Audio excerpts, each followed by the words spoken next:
Thank you. Please be seated.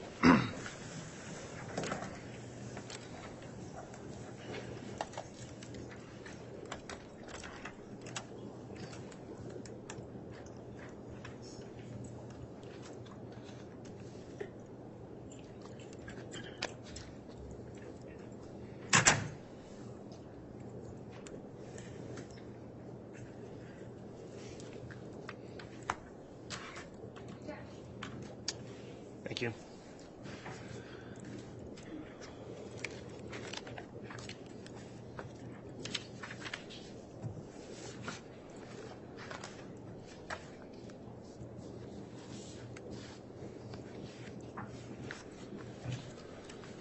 All right, good morning. We're back on the record on KCR 22-21-1624, State of Idaho versus Lori Vallow. This is a continuing time of jury trial. The state's still in its case in chief at this time. When we concluded yesterday, we finished with a witness. The court would note that I've been advised all the jurors are again present today and all have completed their juror affirmation. Is that correct, Mr. Bailiff?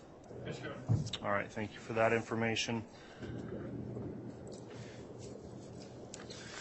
Apologies for the late start this morning. I was meeting with counsel in chambers discussing some scheduling issues and other matters that came up, which we'll take up later today. I'll note on the record that the prosecution is here, all present. The defense, as well as the defendant, are present as well. And I believe we're ready to have the jurors brought in and have the state call its next witness. Is the state ready to proceed? Yes, Your Honor. All right, is the defense ready to proceed? Yes. Okay, we'll have the jurors brought in then and we'll have a next witness.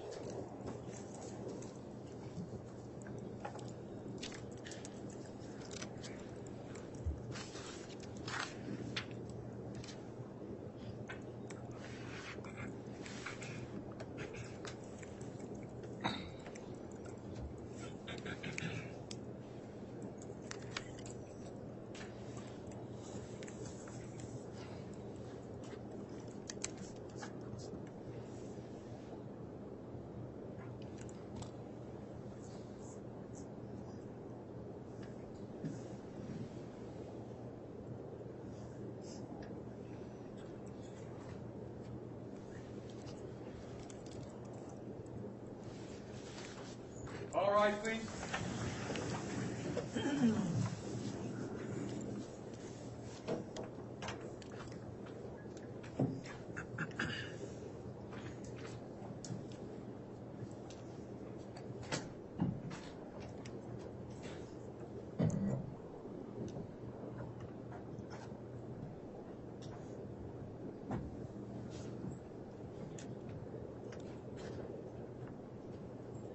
Jury's out, President County, for Your Honor.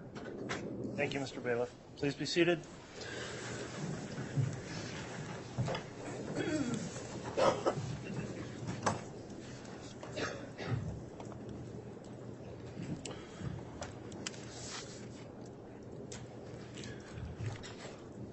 Okay, we are on the record on KCR 22-21-1624, State of Idaho versus Lori Vallow. The case in chief is continuing by the state. The jurors are all present, accounted for, and properly seated. To the ladies and gentlemen of the jury, thank you again for your continued service in this case and for all completing your juror affirmation this morning. We very much appreciate your continued compliance with the admonishments given each day when you go home. With that in mind, I believe the state's got another witness they're prepared to call at this time. Who will be examining the witness? I will be, Your Honor. All right, Ms. Blake, who will your next witness be? Detective Nathan Moffett. All right, thank you.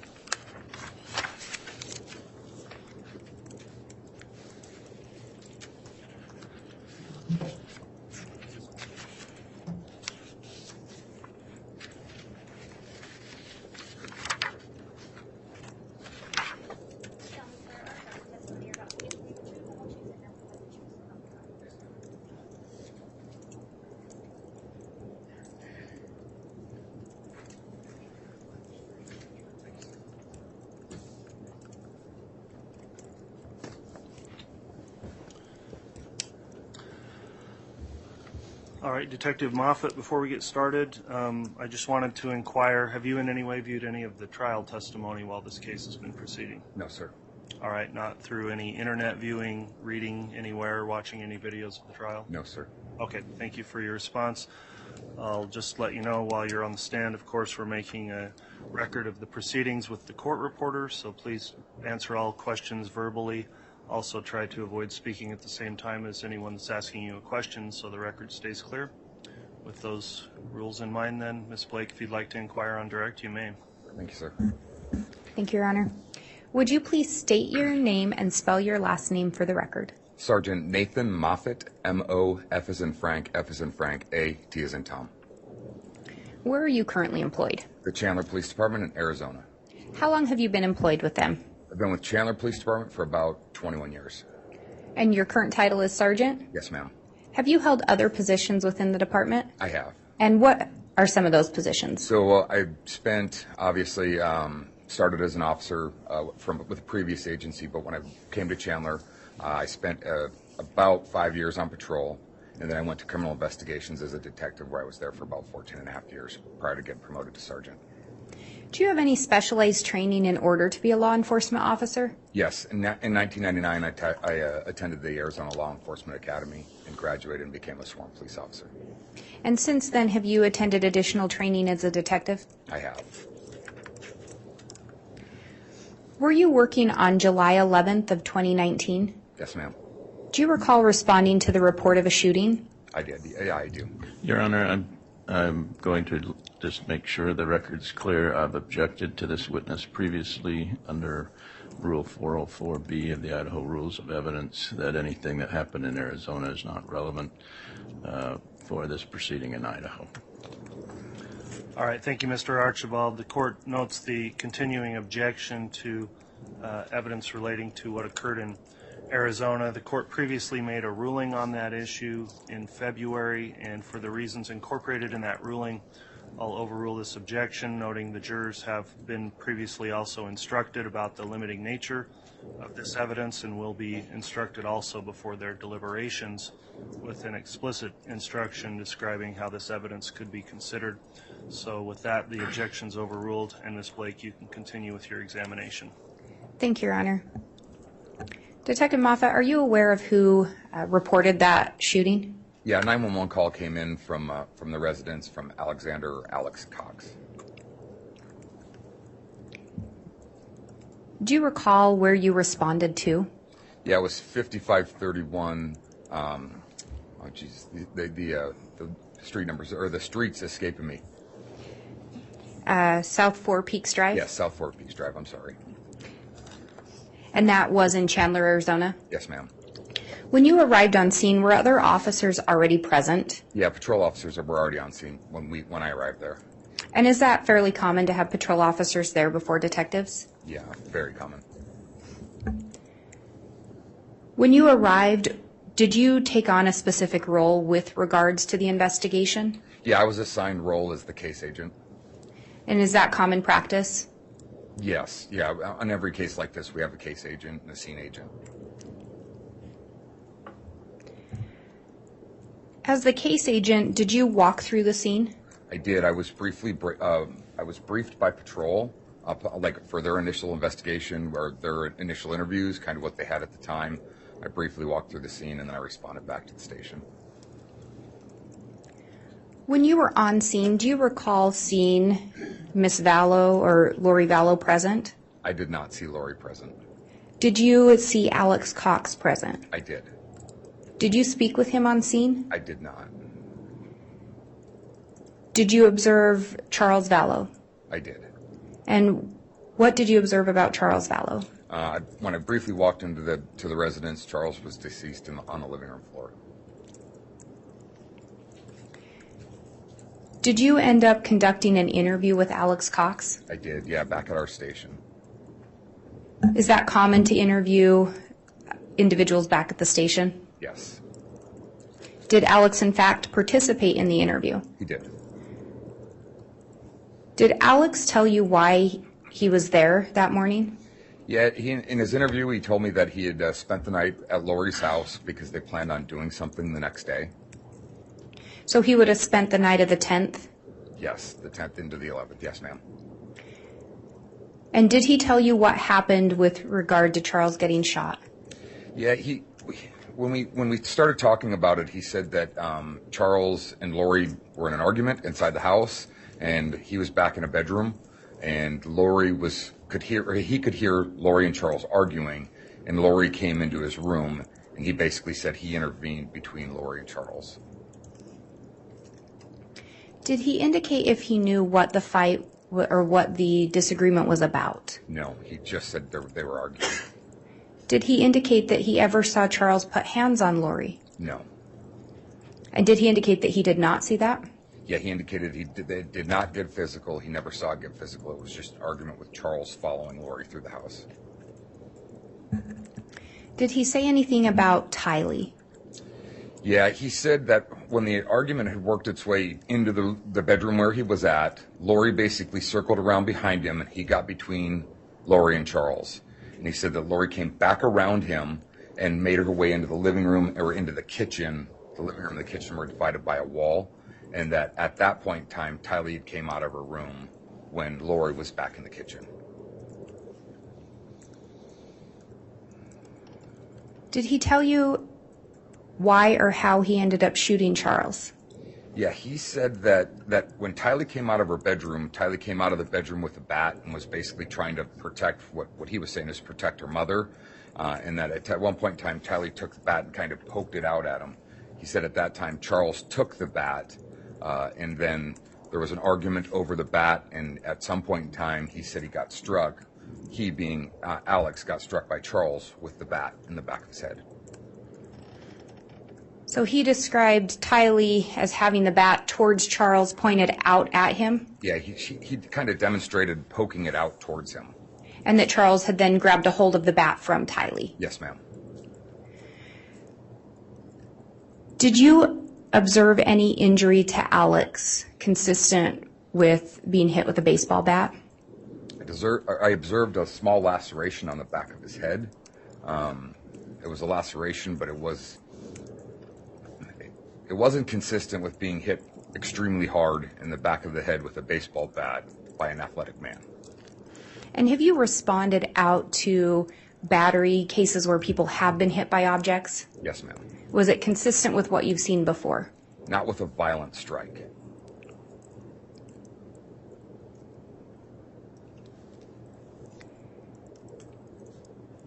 What did Alex indicate he had done after he shot Charles? So Alex basically says that the argument happens, he gets hit in the head with a bat, and he goes back to his room and retrieves a gun. And that he came back out into the living room to confront Charles because he was still in the house with the bat. Alex says he told Charles to drop the bat. Charles said, "What are you going to do about it?" And at that point, Alex says he came at him, and then Charles shot him. You said Charles shot him. Did you I'm mean? sorry, Alex shot Charles. And Alex claims Charles came at Alex. Yes. And at that point, did Alex tell you how many times he had shot Charles? He said he was not sure, but he said it was more than once. Did he tell you where he thought he had shot him on Charles' person? Yeah, he said center mass, so torso area. Did you ultimately determine that Charles had been shot center mass? Yes, Charles had 2 gunshot wounds, one to the chest, one to the lower abdomen. And after Alex had shot Charles, did he tell you what he then did? Yeah, after he shot Charles, he said he walked into the kitchen, washed his hands, because he said he had blood on his hands from his head, and then walked back into his bedroom, set the gun down, and then called 911. Did he tell you anything about where Lori and Tylee were when he shot Charles? He said he didn't know. He didn't know where they were at. Did he indicate that they were in the room with him? I asked a couple different ways, and he just said, "I don't know where they were at at the time of the shooting."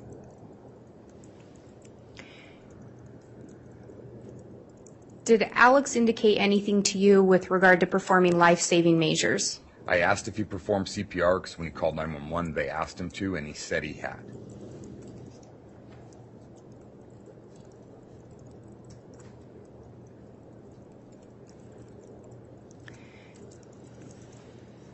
Did you ask Alex if he was there to help Lori? I did. So when I was conducting my interview with Alex, we took a break for a minute. I stepped out because Detective Inclin was interviewing Lori and Tylee, and when I talked quickly to Detective Inclin, who said that Lori asked Alex to stay the night at the house because he was there because she wanted him to be there to protect him from Charles. And so I went back in and asked Alex, actually on more than one occasion, if he had been there, in fact, to protect Lori from Charles, and he adamantly said no. He said multiple times that's not the case. But Lori had indicated that he had stayed there to protect her. Yeah, according to Detective Inclin, that's what Lori said.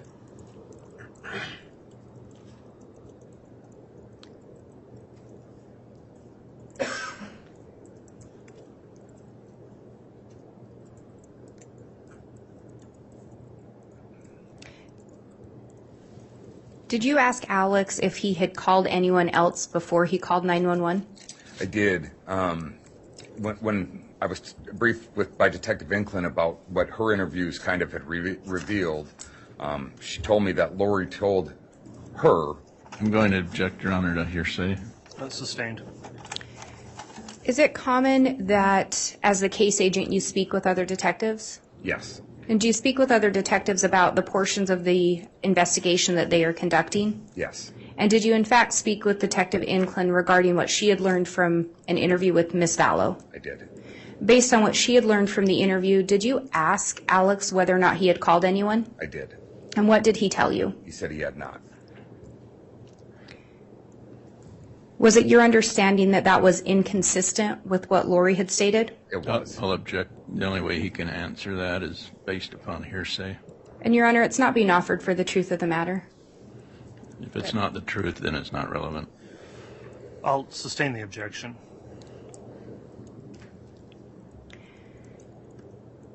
Did you at some point make additional observations of the scene? I did. And did you specifically make observations regarding the scene where Charles was found? I did, yes. What observations did you make? When we were back at the house after we completed our interviews, Detective Coons was processing the scene. I was present while they were processing the scene for evidence. We learned that there was in fact 2 gunshot wounds to Charles. One of the wounds, the exit or the trajectory was down, and we pulled that projectile. And I'm going to object, Your Honor. This testimony is based upon hearsay. He learned it from someone else. Your Honor, I believe he's talking about his observations of the scene. I think there were other detectives there that he's referencing, if I could clarify that. If you'll clarify, I didn't see the hearsay in that. Go ahead and clarify, Ms. Blake, please. Thank you, Your Honor. Detective Moffett, did you go back and make observations at the scene? Yes, I did. And were there other detectives present when you were making the observations? There were. And so I think you were talking about looking at the exit wound. Yeah, so tell us what you observed. we were looking at basically the evidence at the residence. As I was saying, there was one bullet strike that landed in the baseboard. And then there was another bullet strike under Charles's body. And did you notice bullet strikes anywhere else in the residence? No, besides those 2, there were none. The bullet strike under his body, did that lead you to believe anything regarding the position of Charles' body when he was shot? Yeah, the bullets. I'll object, Your Honor. Speculation. Your Honor, I think he can answer what he believed. I think a little additional foundation would be necessary in regards to training before he could give that opinion. How long? Sustain the objection on those grounds for now. How long were you a homicide detective? I did 11 and a half years in homicide and 3 years in family crimes before that. Have you responded out to gunshots before? Yes, several. Have you observed bodies that have been shot before? Several. Have you done trainings on bullet wounds, things of that nature? I have. I'm currently assigned to the executive board of directors for the Arizona Homicide Investigators Association. Have been for 11 years. We conduct about 100 hours of training a year. So I have hundreds and hundreds of hours of training in homicide and related items. And based on your training and experience, based on that mark in the floor, where did you believe Charles' body was when he was shot? Yeah, my observations from where Charles was shot, especially when we rolled him and saw the strike underneath him, is the wound to his abdomen was what is called a short gunshot wound. So the wound to his abdomen traveled through his abdomen and out of his shoulder, and was consistent with Charles being flat on the floor when that projectile exited his body out of his shoulder. And was that consistent with what Alex Cox reported? It was not. Were you involved in transporting Lori Vallow back to the residence? I was. Did you make observations of Lori on the way back? Yes, I did. And what were those? I'll object, Your Honor. Relevance. That's overruled. So Detective Inklin and I transported Tylee, Lori, and Alex back from the station to the residence while we were still processing the scene, so they could get a car and go somewhere else, or stay on scene outside of the scene, or stay at the residence outside of the scene. So Detective Inklin was driving. Tylee was in the front seat. We were in a minivan, so I was in the far back of the minivan, and Lori and Alex were sitting basically in the middle row. The ride back from the station was bizarre, to say the least. It was very lighthearted, very just conversationalist. It was, like I said, it was very different, bizarre.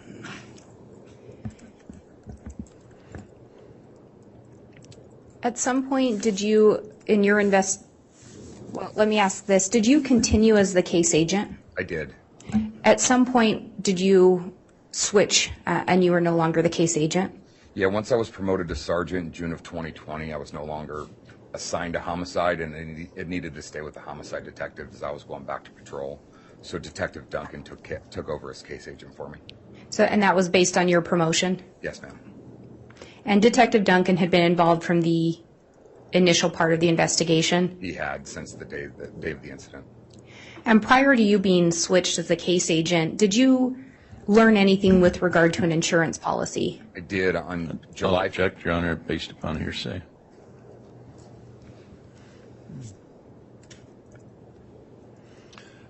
I'll sustain that.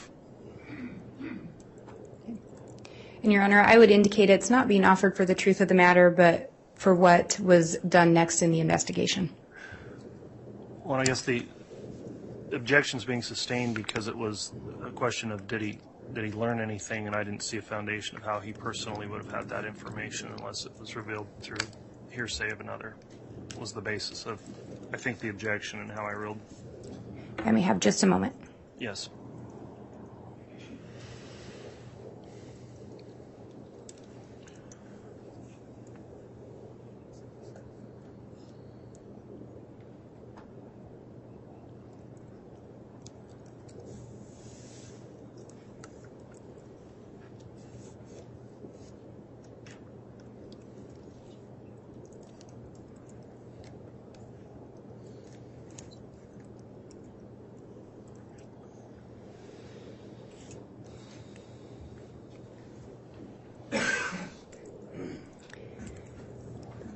Detective Moffett, in your experience as a homicide detective, are finances oftentimes a motive for homicide? They can be, yes. And based on that, do you, as part of investigations, do you look into life insurance? We do. Did you, in fact, in this case, look into whether or not Charles Vallow had life insurance? I did. Did you learn whether or not he did have life insurance on himself? He did. He had a $1 million policy. At some point, did you learn who the beneficiary was? I did. And who is that? Well, when I contacted the insurance company, there was some confusion because had been a recent change of who the beneficiary was. So initially, they weren't sure. It had been changed from Lori to Kay, Charles' sister, at a point in time a couple months prior to this event, and the legal department was reviewing the forms at the time. Do you look into whether or not anyone attempts to make a claim shortly after someone's deceased? Yes. Did someone attempt to make a claim? Yeah, when I contacted the insurance company on I'll July... object, Your Honor, to hearsay. Overruled. You can continue to answer. Thank you, sir. On July 17th, I believe it was on or around July 17th, I contacted the insurance company, and Lori had tried to file a claim on that $1 million policy. Did you learn whether or not that claim was paid out? I later did, and it was not paid out to Lori.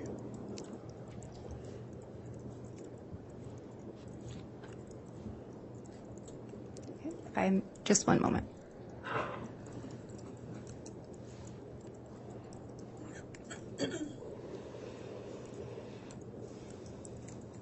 I have no further questions at this time, Your Honor. All right, thank you, Ms. Blake. Let's see, Mr. Archibald, will you be conducting cross? Your Honor, I've previously objected to this testimony as in its entirety, so I don't have any questions. All right, that'll conclude then the testimony of the witness. May the witness be excused or released from any subpoena. Yes, Your Honor. I would ask that the witness be released. Any objection? No objection. All right, thank you for your testimony this morning. You can be released.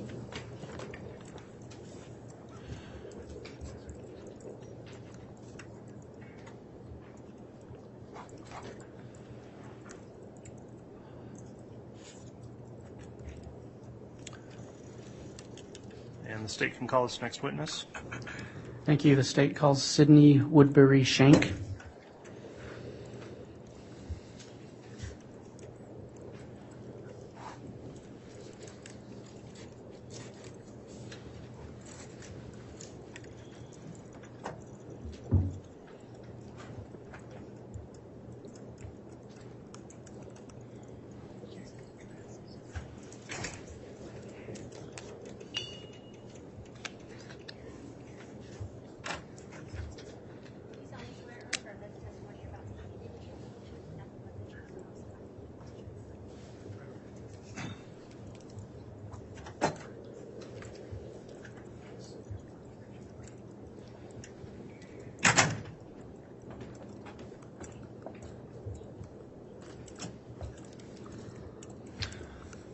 All right, before you inquire, Mr. Wood, I just have a question or two for the witness here. Prior to coming in today, have you observed any of the trial testimony in this case in any way? No. Okay, thanks for that response.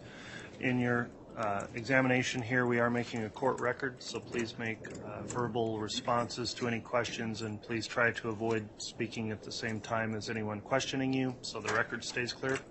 With that in mind, then, Mr. Wood, you can inquire on direct.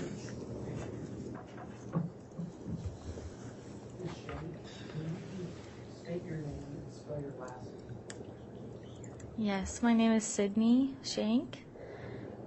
Schenk. I am 26 years old. I currently live in Arizona.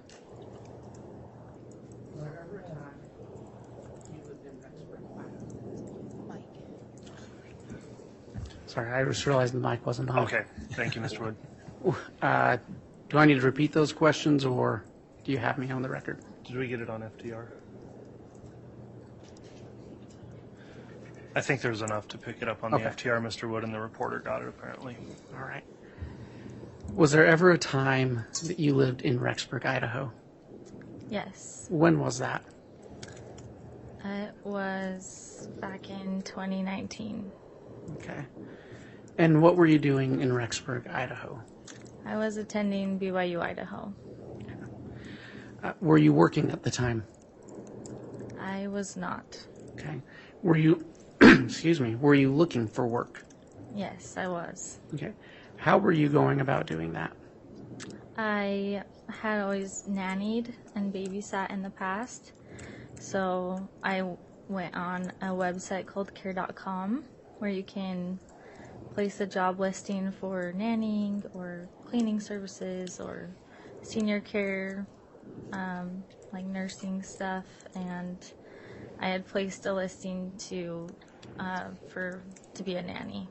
Okay. Through that Mr. listing, Wood, I want to make sure we get this. If you can kind of talk right into that mic, they're not Yeah. that sensitive, so we'll make sure to get all your testimony. Thank Okay, you. thank you. through your listing on care.com, Did you ever meet a Lori Vallow? I did. She had replied to my listing looking for help with her son, JJ. Okay. So you met her through the listing. How did you communicate? We had messaged through the app and then later continued talking through text messaging because it was easier. Okay. So you exchanged numbers. Yes. Did you keep those messages? I didn't. Okay. After messaging with Miss Vallow, did you ever meet her? I did. We had discussed a time for me to come kind of do an interview and see if I was a good fit for them. She had mentioned that JJ had some special needs and that he had autism, and so he required just extra help and wanted to make sure that I was a good fit. Okay. When did you meet her? I met with her on Wednesday, September 18th, 2019. Okay. Where did you meet her? I met with her at her townhome in Rexburg. Okay. How did that interview go? It went well. I arrived at her home and she greeted me warmly, gave me a hug, and introduced me to JJ and sort of told me about their life and that they had recently moved to Rexburg from Arizona, and that, JJ had some tendencies that he could get emotional easily, distracted, frustrated, and has trouble communicating with others, and that if you gave him a direct command and looked him in the eyes, that he would listen better. Okay. While you were there, did she say anything about her husband, Charles Vallow? She did. She had mentioned that he had just recently died of a heart attack, and that JJ was kind of having a hard time understanding what had happened. Okay. So you testified that she told you about JJ and that he had some special needs. While you were there, did you see a teenage girl? I did not. Did she tell you anything about a daughter? She did. She said she had a daughter that also lived in Rexburg and was attending college, and that sometimes she would come to visit them for dinner or to do laundry, but that her daughter didn't like to babysit without being paid, and that's why she needed me to come and help. Okay. Through your interview, did she hire you to watch JJ? Yes, she did. We had discussed a time for me to come the next day. Okay. Really quickly, I'm going to take you back for just 1 second. When you spoke with her about her daughter, did she say which school her daughter was attending? She did not. Okay. Did she say college? From what I remember, yes. Okay. So she hired you to watch JJ. Yes. Did you ever have a chance to watch JJ? I did. The following day on the 19th, I went to their townhome after I had finished my school that day and watched him for a few hours while she had to go to the airport to pick up a friend. Okay. Did she give you any special instructions for JJ that day? Yeah, she did. She talked about kind of what to feed him, what things he likes to do for fun, that I could take him to go play at Gravity Factory, which is like a trampoline park, and that if she got home later, I could give him his medication that helps him fall asleep faster. Okay. What do you remember about watching JJ that day? I remember it went pretty well. He just played outside with the neighbor friends and kids for a while. I brought him in to feed him dinner, and then he went back out to play at their house. So I went back to her townhome and waited and kind of cleaned, and then I went to go pick him up, and JJ and his friend had gotten in some sort of dispute over not sharing toys, and so I had him come home. And when he came home, he was very upset and sad that his friend didn't want to play with him anymore. He got pretty angry and like threw the ottoman and threw like a chair, and I tried to calm him down best I could, but eventually he ran upstairs and just kind of wanted to be alone and hide.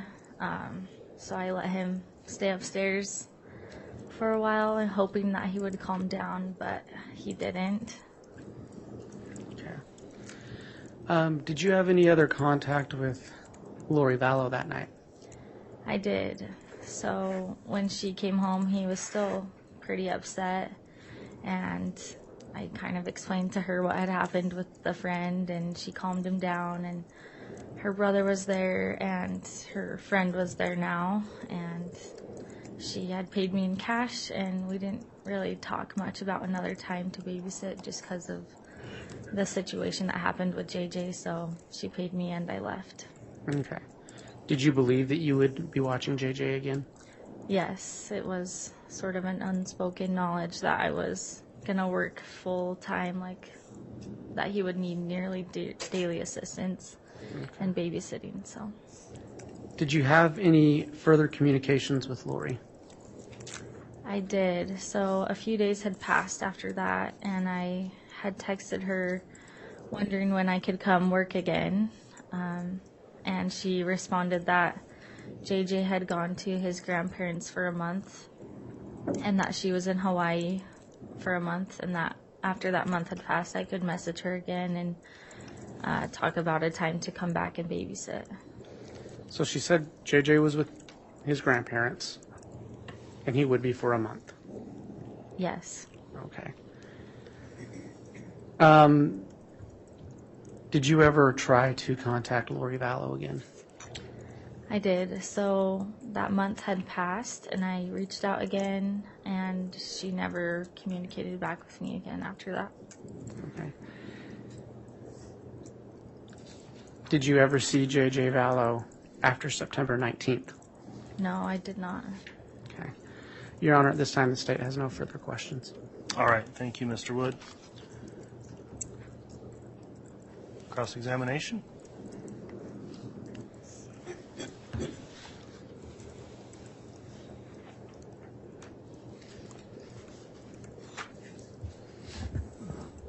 So just briefly, to follow up, on September 18th when you met Lori at her home, was JJ also there?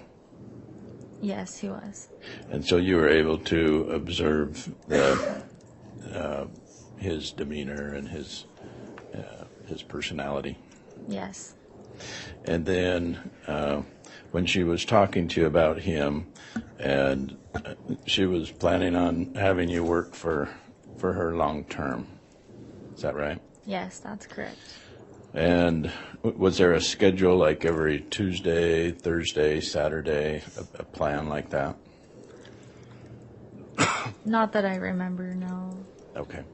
And so it was just that you'd be called frequently as the need arose. Yes. And because you were a student, your schedule was flexible. Yes. And so you agreed to be able to provide assistance as the need arose. Yes, that's correct. Was it daytime, evening that you had time available? It just depended on when my classes were. I don't remember the specific times. Okay. And so this, the time that you spent with Lori and JJ on September 18th, you were given a lot of information about JJ so you could take care of him long term for like the next several months or a year. Was there talk about that? There wasn't specific talk about long term, like a year, but I was, expecting at least the next several months to be able to work. And so you weren't planning on leaving town. You weren't graduating and leaving town right then that semester. No, not for a couple years. Okay. So with your talking with Lori, she was giving you information so that you could plan on how to take care of JJ long term. Yes. And with your knowledge of JJ's special needs, you agreed to that. Yes, I did. There was, Lori didn't give you any indication, did she, that, hey, I'm just hiring you for this week and then never again? No, she didn't. Okay. All right, thank you.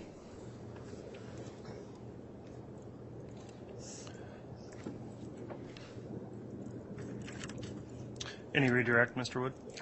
No, Your Honor, and this witness may be released from her subpoena. All right. Any objection to the witness being released? No, Your Honor.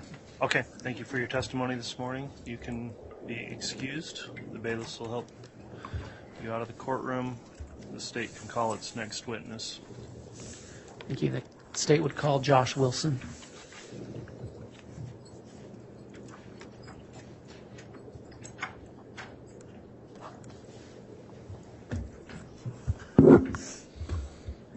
And, Your Honor, Spencer Rammel for the state.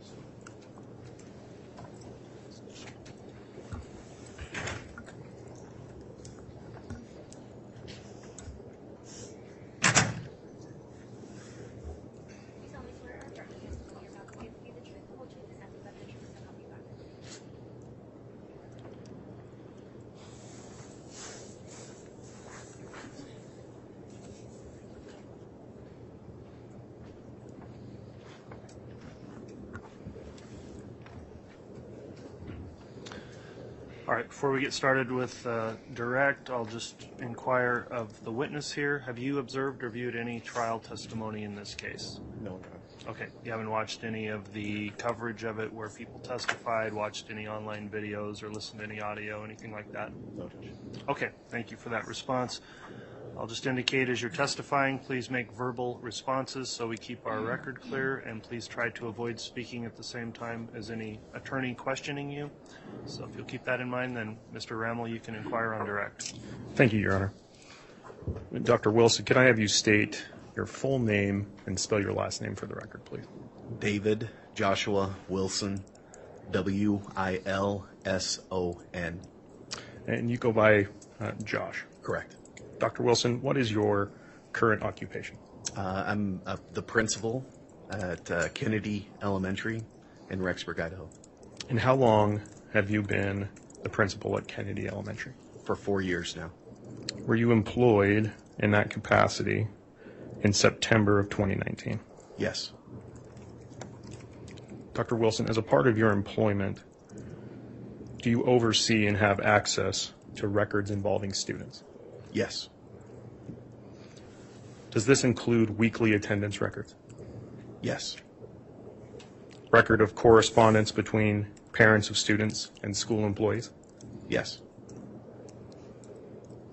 Did you review and provide documentation to law enforcement of a former student of Kennedy Elementary by the name of Joshua Jackson Vallow, or JJ Vallow?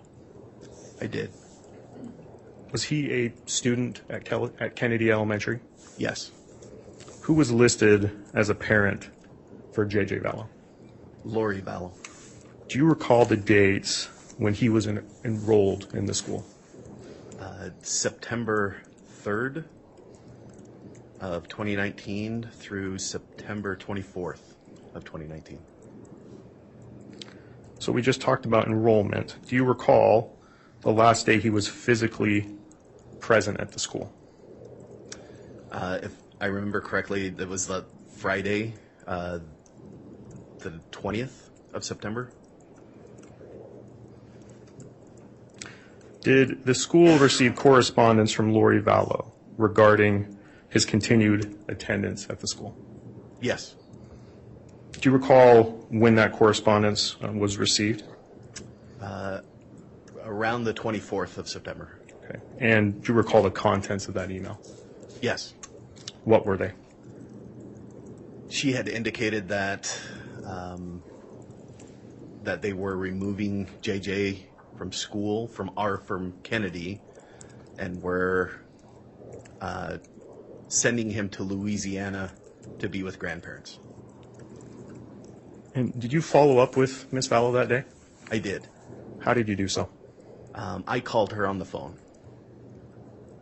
And do you recall what she said, if anything? Yes. The conversation was that as soon as they got him enrolled in a school in Louisiana, that just have that school contact our school, and we would be happy to forward any records that we had on file to that school. She then indicated that they weren't going to enroll him in a school, that they were going to, in fact, homeschool, that there was a cousin with similar needs as JJ, and that so they weren't going to enroll in a school. And so I informed Ms. Vallow that whenever she re-enrolls him back into public school, just let us know.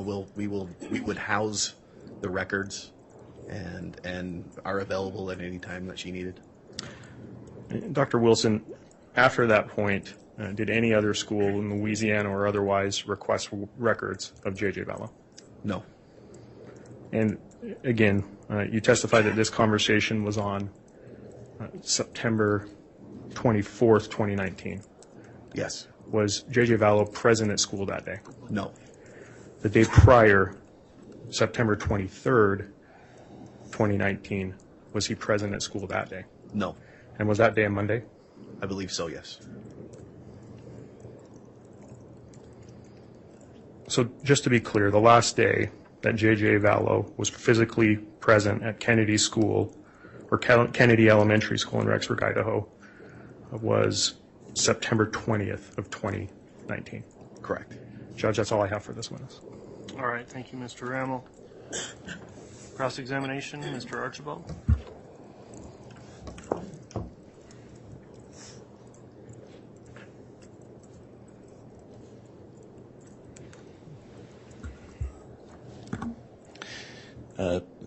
It's Dr. Wilson.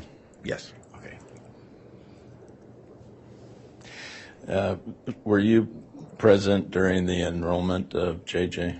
Yes. And you remember meeting him? Yes.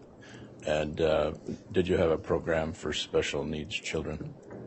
We have, yes, we do. And you received special funding for special needs children? Is that right? Yes. And so when you met JJ and Lori, enrolling him, was there ever any discussion, I just want to enroll him for 3 weeks and then I'm going to withdraw him? No. The discussion was enrolling him long term. Correct. That a term, a semester, a year, do you remember how long she was planning to have him there? No, it was my understanding that they were enrolling and then going to be there for the long term. Okay. And so when when you learned 3 weeks later that she was unenrolling him, did that surprise you? Yes. Okay. Because that was not what was initially talked about on September 3rd, 2019. Correct. Okay. Thank you, sir. Judge, nothing based on that. All right, with no redirect then, that will conclude your testimony. Dr. Wilson, Any objection to him being excused or released from any subpoena? None from the state, Your Honor. Any objection from the defense? No, Your Honor. All right, thanks for your testimony this morning. You can be escorted out of the courtroom by the bailiffs.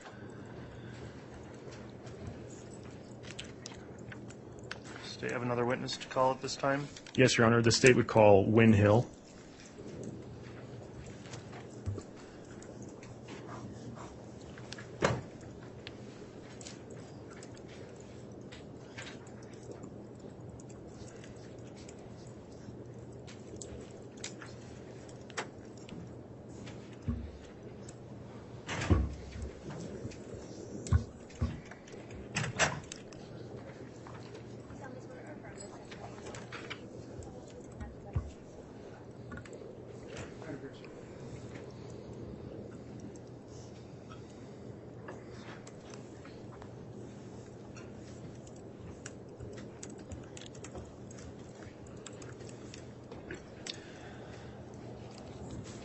All right, the witness sworn now. Before we commence with direct examination, I just have a few questions for you. Did you review any of the trial testimony prior to coming in this morning? No, I haven't. Okay, you haven't watched anything about coverage of the case involving any testimony of any other witnesses? Nope. Okay. With that in mind, then, I'll just ask that as you're answering questions, please talk right into that microphone so we make sure to pick your voice up. Please make verbal responses to any questions so we have a clear record, and try to avoid talking at the same time as any attorney that's questioning you. So with that in mind, Mr. Rammel, if you'd like to commence with your direct examination, you may. Thank you, Your Honor. Mr. Hill, can I have you state your name, spell your last name for the record, please? Yeah, my name is Wynn Hill, Hill. Mr. Hill, where are you employed? I'm employed at Brigham Young University, Idaho. And how long have you worked at BYU, Idaho? Nearly 17 years. And can you tell the jury where BYU, Idaho is located? Rexburg, Idaho. Mr. Hill, what is your current role at BYU, Idaho? I'm the Dean of Students at BYU, Idaho. Does BYU, Idaho use a student management system? We do. Are you familiar with its student management system? Yeah, very familiar. How so? Well, I'm in the student life area, and in student life we have a management system that keeps track of our students, and it's connected to the larger school system as well. And what information does your student management system hold? Oh, everything, but things like application information, student directory information, educational records. And Mr. Hill, does your system allow you to look up current students attending BYU, Idaho? It does. Does your system allow you to look up past students that have previously attended BYU, Idaho? Yes. Does your system allow you to look up individuals who have applied but are not yet attending or have been admitted to BYU, Idaho? Yes.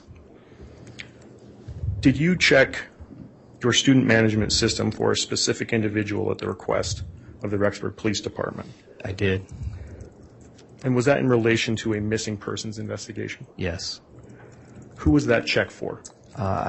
They asked me to check for Tylee Ryan, Tylee Cox, Tylee Vallows, date of birth of 9/24/02. And do you recall when you did that check? Yeah, it was February 28th of 2020. And Mr. Hill, what was the result of that check? Yeah, there was no indication of any application started or any information on it, any of those names. So, Mr. Hill, to be clear for the jury, Tylee Ryan, date of birth 9/24/2002, has never applied to BYU, Idaho, and has never been a student at BYU, Idaho? Correct. Judge, that's all I have for this witness. All right, thank you, Mr. Rammel. Any cross-examination? No, Your Honor. Thank you. All right, thank you. That will conclude the testimony of this witness then. And, Your Honor, may this witness be released from his subpoena? Yes, any objection from the defense? No objection. Thank you, Judge. All right, thanks for your testimony this morning. The bailiff will escort you out.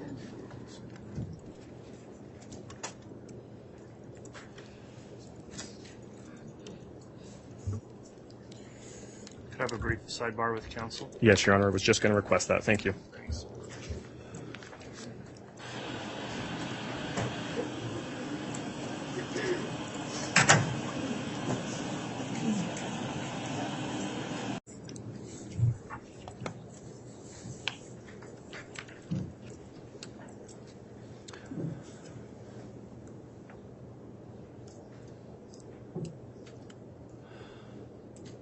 All right, we just held a brief sidebar to discuss the morning's schedule. The witnesses have been moved through pretty quickly this morning. There's another witness that's not quite here on the way, and we've also got a matter that needs to be taken up outside the presence of the jury. So for those reasons, a little earlier than normal, we are going to take our mid-morning break at this time, and then once we've concluded with that other issue and the witnesses arrived, then we will recommence with testimony of the state's next witness. So if all would please rise for the jury, we'll take the afternoon or morning break. Thank you. All right, please.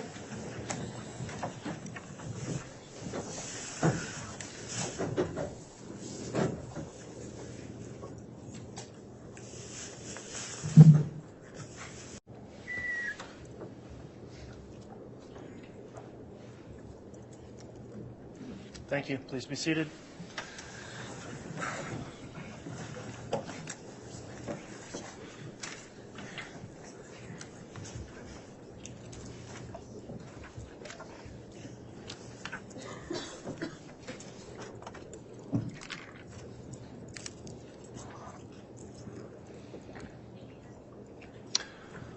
All right, thank you. We're going back on the record on case CR 22-21-1624. We are in the mid-morning break. The jurors are not present at this time. I understand the state's got its next witness to call.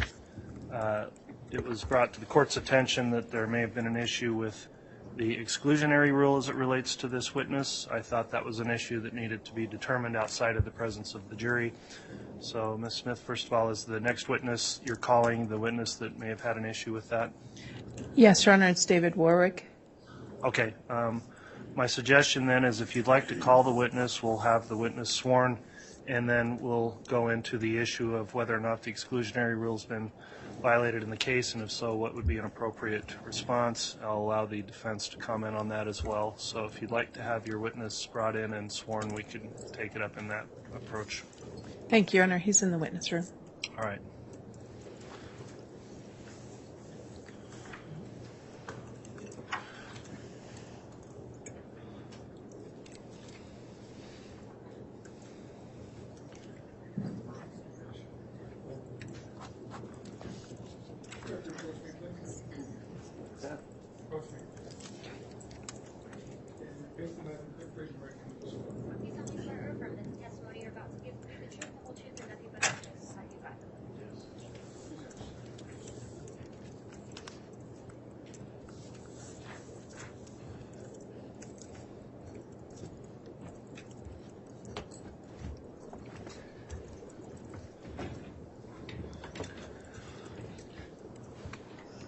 All right, Mr. Warwick, you've been sworn in this case and placed under oath. Before your testimony commences in front of the jury, there's an issue we need to take up.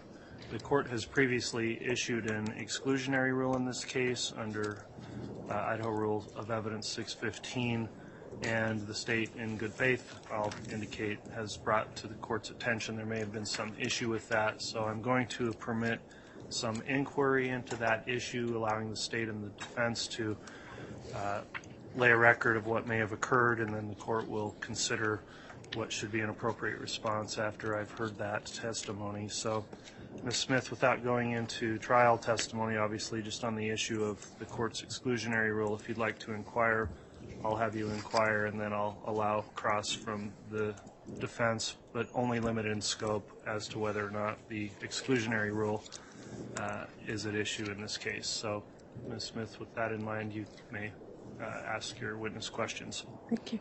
Good morning. Morning. Okay. And are you having any trouble hearing me? No. Okay. If at any time you have trouble hearing any of us, just let us know, okay? Okay. Please state your name and spell your last name for the court reporter.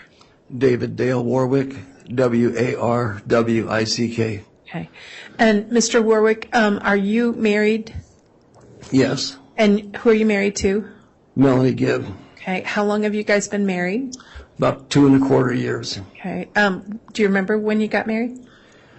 December 12th.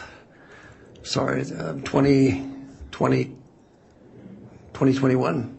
Okay. And have you testified in this proceeding before? Yes. Okay. And when I say this proceeding, in this case involving Ms. Vallow before? I don't think on this one, no. Okay. On a previous case involving Ms. Vallow?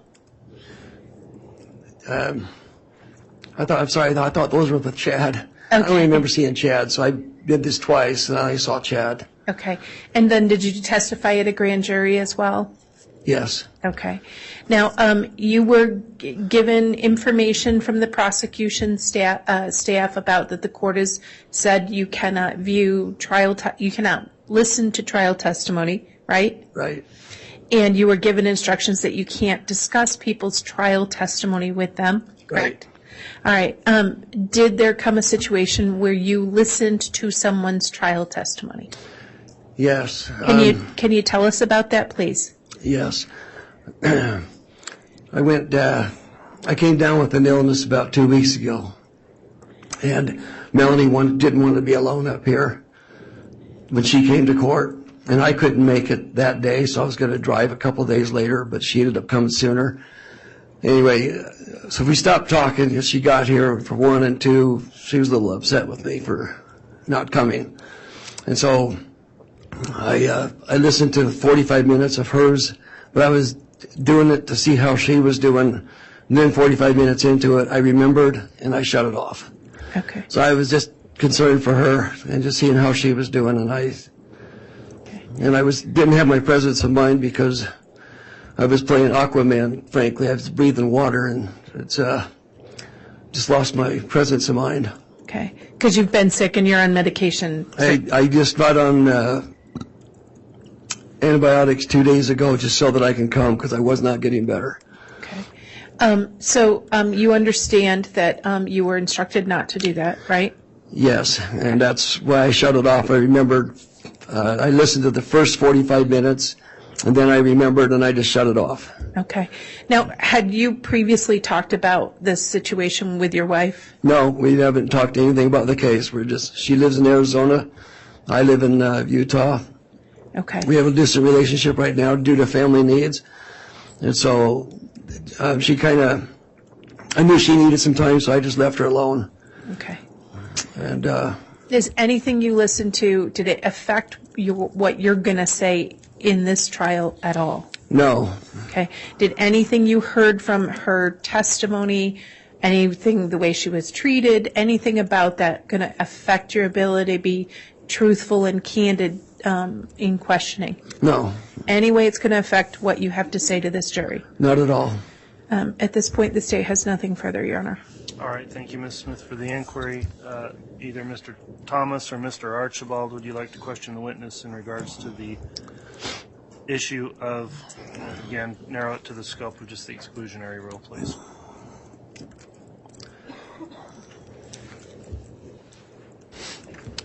So after your wife's testimony, what did you two talk about? We didn't talk about that at all. We didn't talk at all.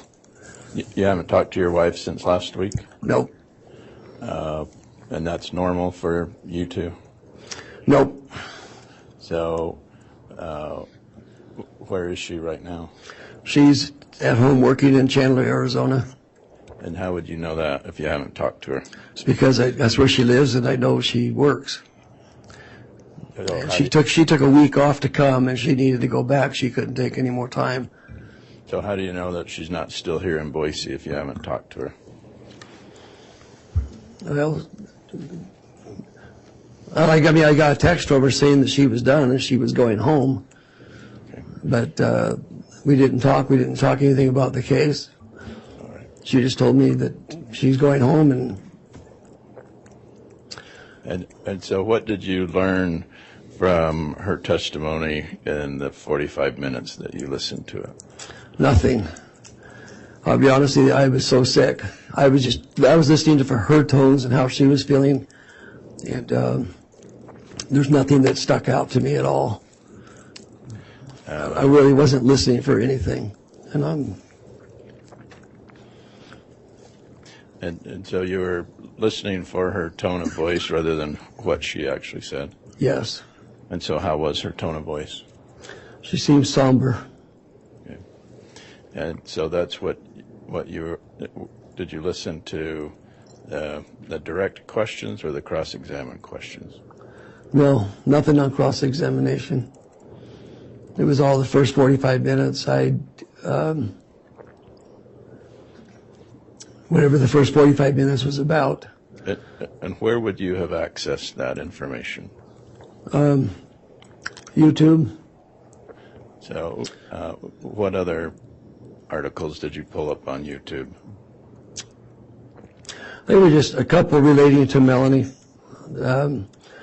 And then when the one had the court, and so that's where I listened to the 45 minutes, and then that's when I recalled and shut it off. And who posted that on YouTube?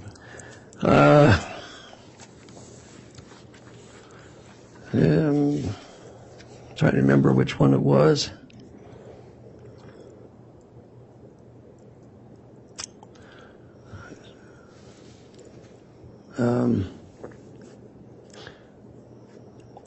It was either Hidden Crime or something like that, or East Idaho News. I don't remember. I remember seeing headings. Okay. But they're right next to each other, and I'm not sure which one I. And so what was the heading that you clicked on?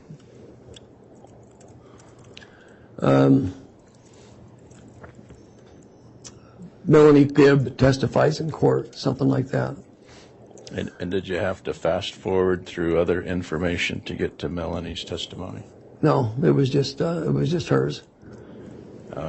And did you read the comments about the article? No. Do you get the? Was this on your laptop or your cell phone? Cell phone.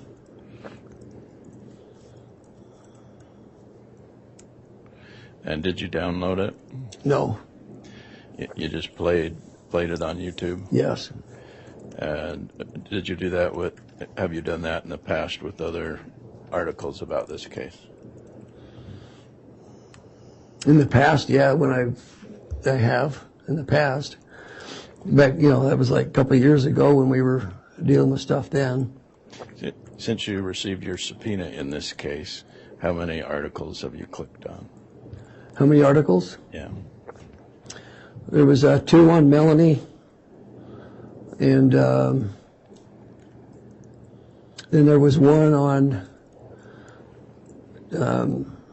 Zulema and Alex back when they got married. Okay. And those would have been articles posted by who? Do you remember? I don't remember. I was just laying in bed or sitting in a rocker. Actually, I couldn't lay down, and I was just kind of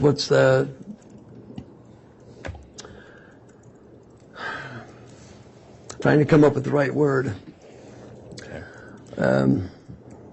Is that where you get most? I was just kind of surfing, just kind of doing my time until I got up, and then when I got 45 minutes into Melanie's testimony, then my presence of mind said, "Hey, you're not supposed to be doing this," and I shut it off. And I didn't pick it up again after that. And the other articles that you accessed, was that also on YouTube or some other format? Objection, vague. If we could get a time frame of when he's saying he accessed those other articles. I agree. If we can know when this occurred, Mr. Archibald, that'll be helpful. The question was, since you received your subpoena, you told me you had received some other, accessed some other articles, right? Did you remember? Yeah, they were all that same time frame, that same day. Oh, the same day that you listened to Melanie's? Yes, I was just... You accessed other articles? I was checking on my wife, just trying to find things on her. And then when I saw the court, I listened to that one. Okay. And then while she was testifying, that's when the consciousness set in and said, "You're not supposed to be doing this." And I remembered the order. Okay. And so since you received your subpoena, have you accessed other articles about this case? No.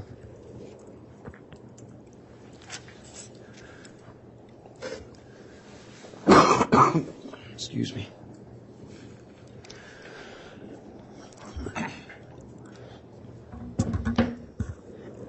I have just a couple of quick questions because I want to make sure I understand. Once you got your, can you hear me? Yes. Okay. So once you got your subpoena, and once the trial started, what have you looked at or listened to about the trial? Melanie, and then that one about Zulema and Alex when they got together. Okay, so when you say an article about Zulema and Alex, was it about Zulema's testimony at trial? No. Okay. And when you say when Zulema and Alex, was an article referencing their marriage in the past? Yes. Okay. Yes. Did that article have anything to do with testimony in this courtroom? No. Okay. Did it have anything to do with the proceedings before Judge Boyce against Lori Vallow? No. Okay.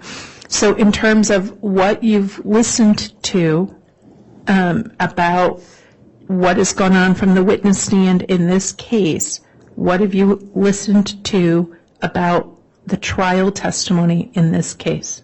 Trial testimony? Yes, sir. Melanie. 45 minutes of Melanie, that's it. Okay. Did you read any articles about trial testimony? No. Okay. So I was just a little confused on cross-examination. Okay. Did anything that you've listened to with regard to trial testimony affect or have any impact on your testimony before this court? No. Okay. Is there anything that you've read about the proceedings before the judge that is going to affect your testimony in the courtroom? No. Okay. And when you say back when you said to Mr. Archibald that you had looked at some stuff back when we were going through all this, you and now your wife have been witnesses on this case since the case started in 2020 and 2021, right? Yes. Some of your first interviews were in 2020, right? Yes. Okay. In fact, you've given several interviews to law enforcement? Yes. Okay. And those interviews have been done both recording and with police reports, right? Yes. Okay.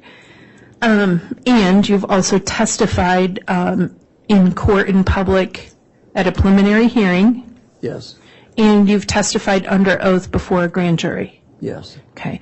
Did anything you heard about the first 45 minutes of your wife's testimony in any way change what you've testified to 2 or 3 times? No. Did anything that you heard from your wife's testimony for that first 45 minutes change anything you've told the police? No. All right. The state has nothing further. All right. Thank you, Ms. Smith. All right. With the record before the court, then, at this point, I'll ask if the defense has any motion as it relates to the issue of the exclusionary rule and order.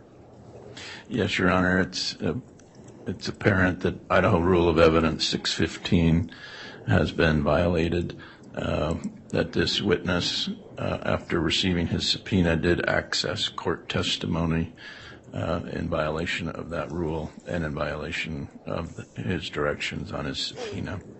So we would ask that he be excluded. All right. Thank you, Mr. Archibald. What's the response from the state? Your Honor, I think the court has to consider the willful nature of the conduct. The court has to consider whether there's any harm done to the witness's testimony. There is a case in Idaho directly on point in that State versus Danson, 113 Idaho 746. In there, the court, of course, knows it has broad latitude under Idaho Rule 615. There's no willful misconduct. It's his wife. He was checking to see how she was doing. It's one of the hazards in a trial that is recorded and televised or published across the country, that that presents significant risks to this situation happening. What is notable in this situation is the witness, when he was asked, immediately told the state and the investigators who were there. We immediately brought it to the attention of the court. This man has testified a couple of times under oath, given multiple interviews, both recorded and noted in police reports, and has been completely forthcoming. There was no willful violation of this court's order. And under State versus Danson, the court recognizes there are situations such as this where the daily proceedings are broadcast to the world at large, that the court is going to have to craft a remedy for those accidental things that happen or those inadvertent things that happen. And specifically the court's remedies, if the court is concerned about the conduct of the witness, you could craft an instruction to the jury, allowing them to consider that he has listened to portions of his wife's testimony in assessing his credibility. The court can also allow the defense counsel to do take a statement from him. We could take a break and they could do a specific statement on any other things. There's countless other remedies short of the very extreme remedy of striking that witness. And I would ask the court to use its discretion and see Mr. Warwick for what it was. It was an inadvertent way of trying to support his wife. And when he realized he was doing it the wrong way, he stopped. All right, thank you, Ms. Smith. Does the defense wish to make any rebuttal argument before I make a ruling? Well, Your Honor, there's a reason that we have rules, and we don't just say, golly gee, made a mistake, my bad, no harm, no foul. That's not the language of Idaho Rule of Evidence 615. The reason that we have this rule is exactly for this predicament. He's accessing information on the internet, on YouTube. He knows he's not supposed to. His motivation for it is really irrelevant. He purposefully accessed it, and he purposefully listened to it. And he not only did that, but accessed another article regarding other people who have testified in this case. So I can understand the state saying no harm, no foul, but there's a rule, and there's a reason we have a rule, and it's to protect the integrity of the court. So I ask that he be excluded. All right, thank you, Mr. Archibald. While the court's reviewed this situation, I've carefully considered the testimony that's been provided through the questioning of the witness. The court would note that I sua sponte issued an order for exclusion of witnesses in this case before trial started. The citation of the state in the State versus Danson case, 113 Idaho 746, does set out the analysis of the rule. Talks about, first of all, it is correct that it is within the trial court's discretion to determine the nature of any sanction that may be imposed. That also cites the State versus Christensen case, 100 Idaho 631. In the Danson case, they talk about 4 potential sanctions that could be considered, and number 1 would be citing the witness for contempt. So Mr. Warwick could be held in contempt of court for willfully disobeying a court order. Number 2 is permitting comment on the witness's non-compliance in order to reflect on his credibility. Number 3 is what the defense has requested, refusing to let the witness testify. Number 4 would not really apply here, which would be striking the witness testimony. We don't get to number 4 because the state voluntarily disclosed this to the court before the witness was called. The witness voluntarily disclosed the conduct to the state before the witness was called as well. So I have to look, I think, at the level of both conduct and whether or not this is going to interfere in the fair administration of the trial and the credibility of the witnesses who testify before this jury. In looking at the options there, I don't consider that contempt would be an appropriate response given the record before the court. So I'm looking at the other 2 options as either permitting comment on the noncompliance or refusing to let the witness testify. In this case, the state has gone through a series of questions indicating that the witness at this point states this is not affecting his testimony or what his testimony would be. The reason for the exclusionary rule, as noted in that case law, is it's to reduce the possibility of a witness shaping their testimony to conform with or rebut prior testimony of others. I don't believe at this point the conduct rises to the level to require the excusal or that the witness not be permitted to testify.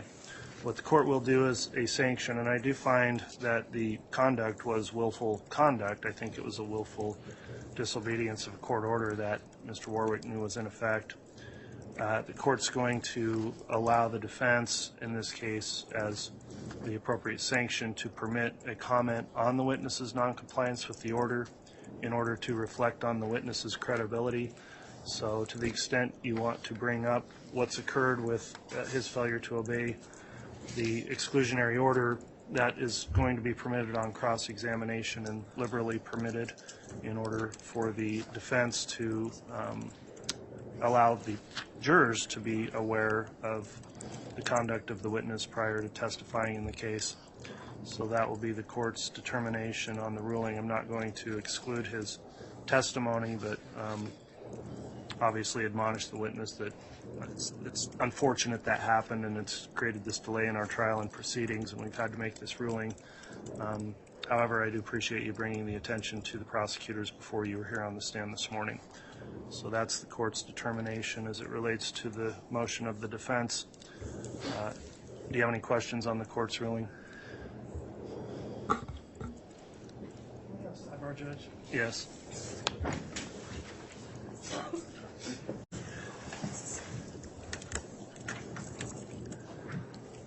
All right, we just held a brief sidebar. The court has issued its ruling on the exclusionary rule violation. Does the defense have any questions on the court's ruling or request any clarification? Mr. Archibald? No, Your Honor. Thank you, Mr. Archibald. Any questions from the state? No, Your Honor. All right, with that in mind, then let's have the jurors brought back in and we can commence with testimony. Do you need water? Oh, Okay. thank you.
All right, please.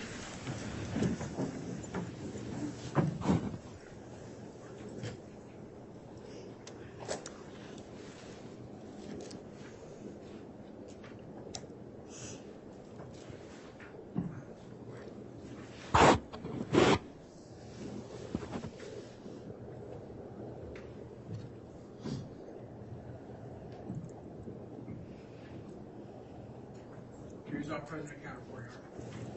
All right, thank you, Mr. Bailiff. Please be seated.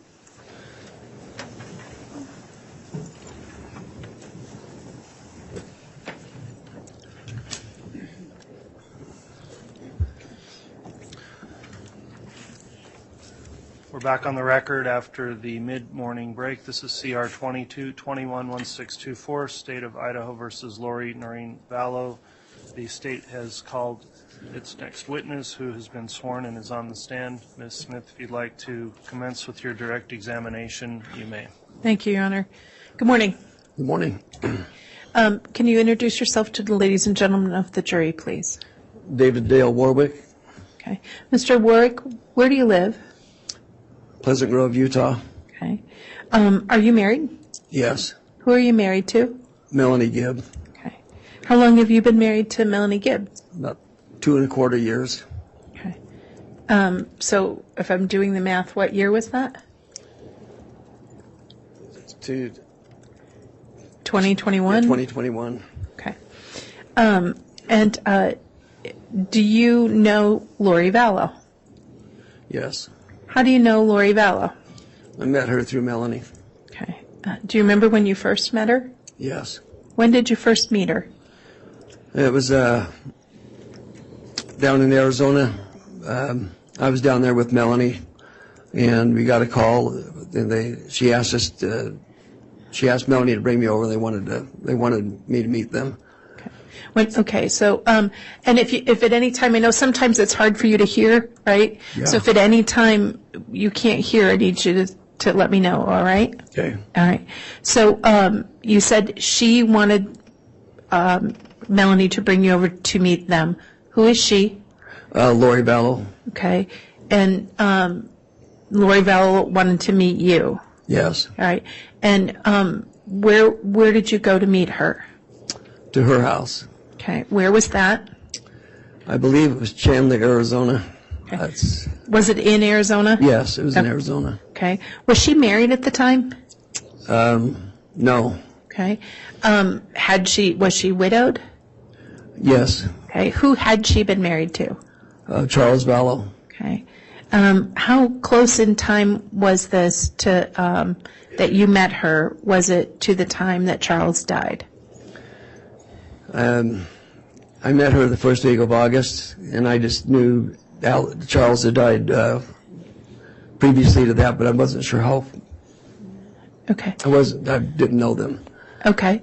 So the first week of August of 2019? Yes. Okay.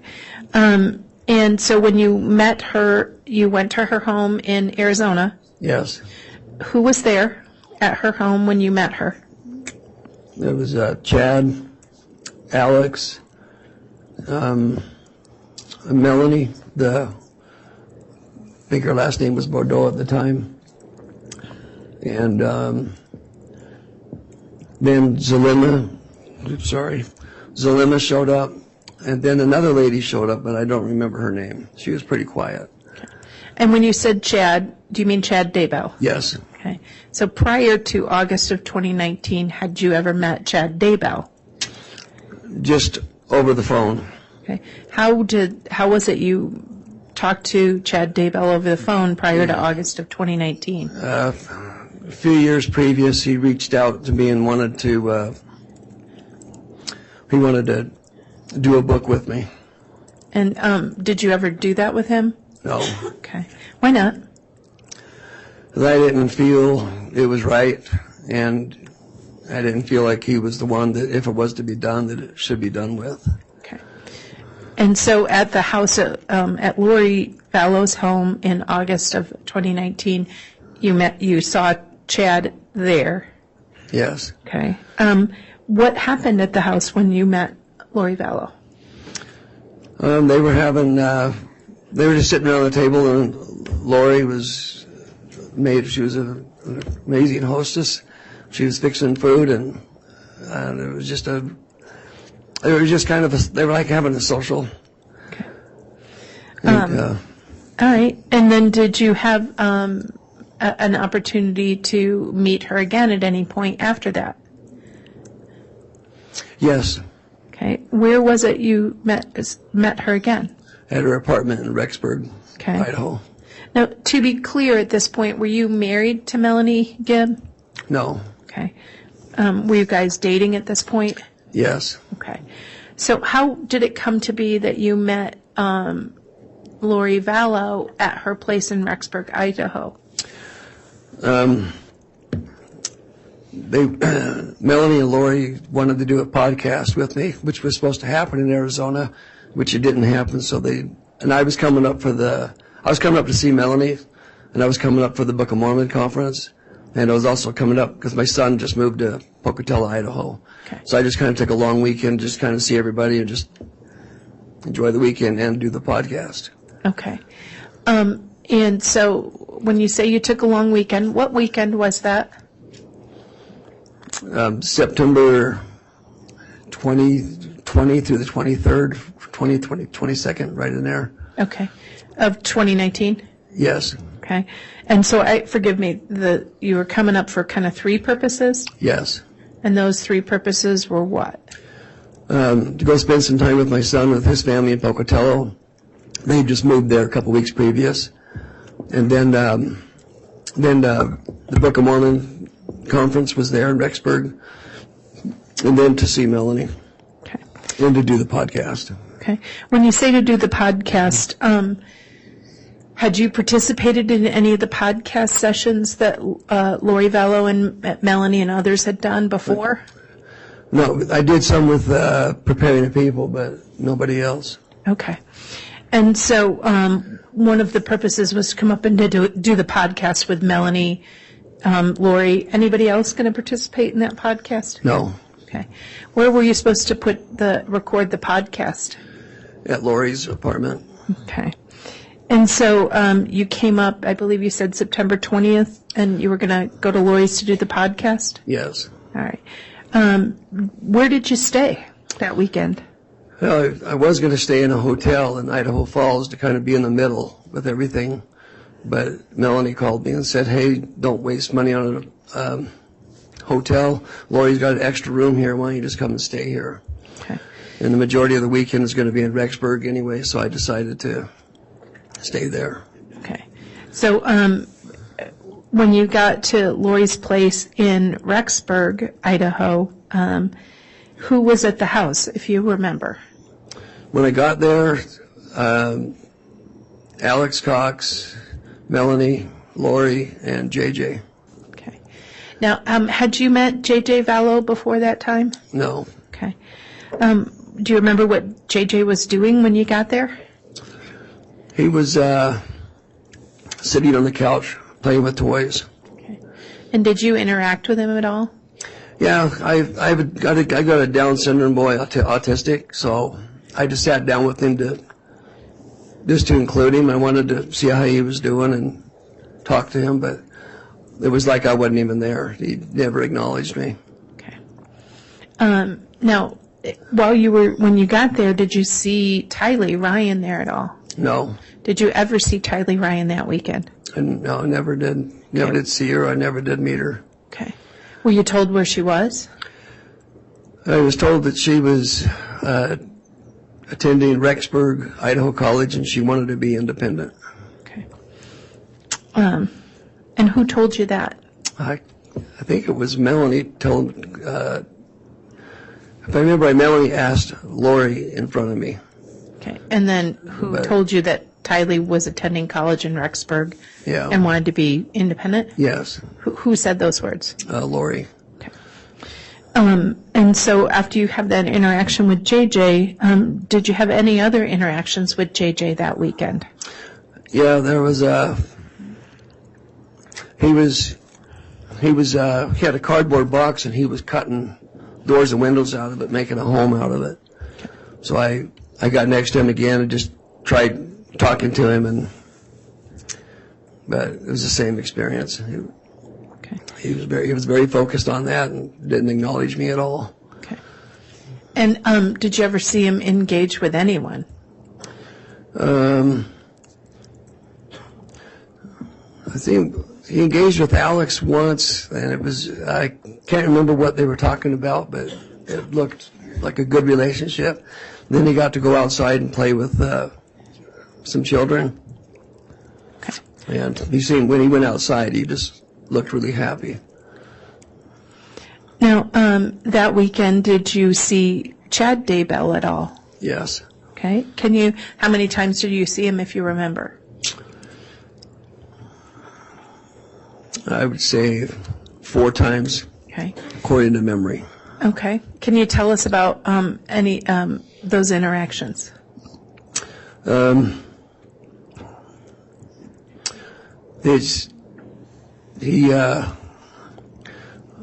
when he was trying to teach me about some of their beliefs.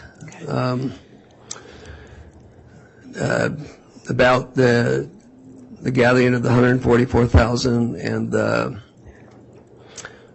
and then Satan having powers to push people out of their bodies and then the spirits being stuck. I don't know how far to go with this, but it was just some... It's okay. I'll ask questions. Okay. That's fair. And that's exactly right. If you're not sure, we'll just do question, answer, okay? Okay. All right. Do you need some water or anything? Yeah. Okay. I saw you licking your lips. All right. Now, you indicated that he started talking about beliefs and that, and the 144,000, right? Yeah. That's what you said. Who was present during this conversation? Melanie and Lori. Okay.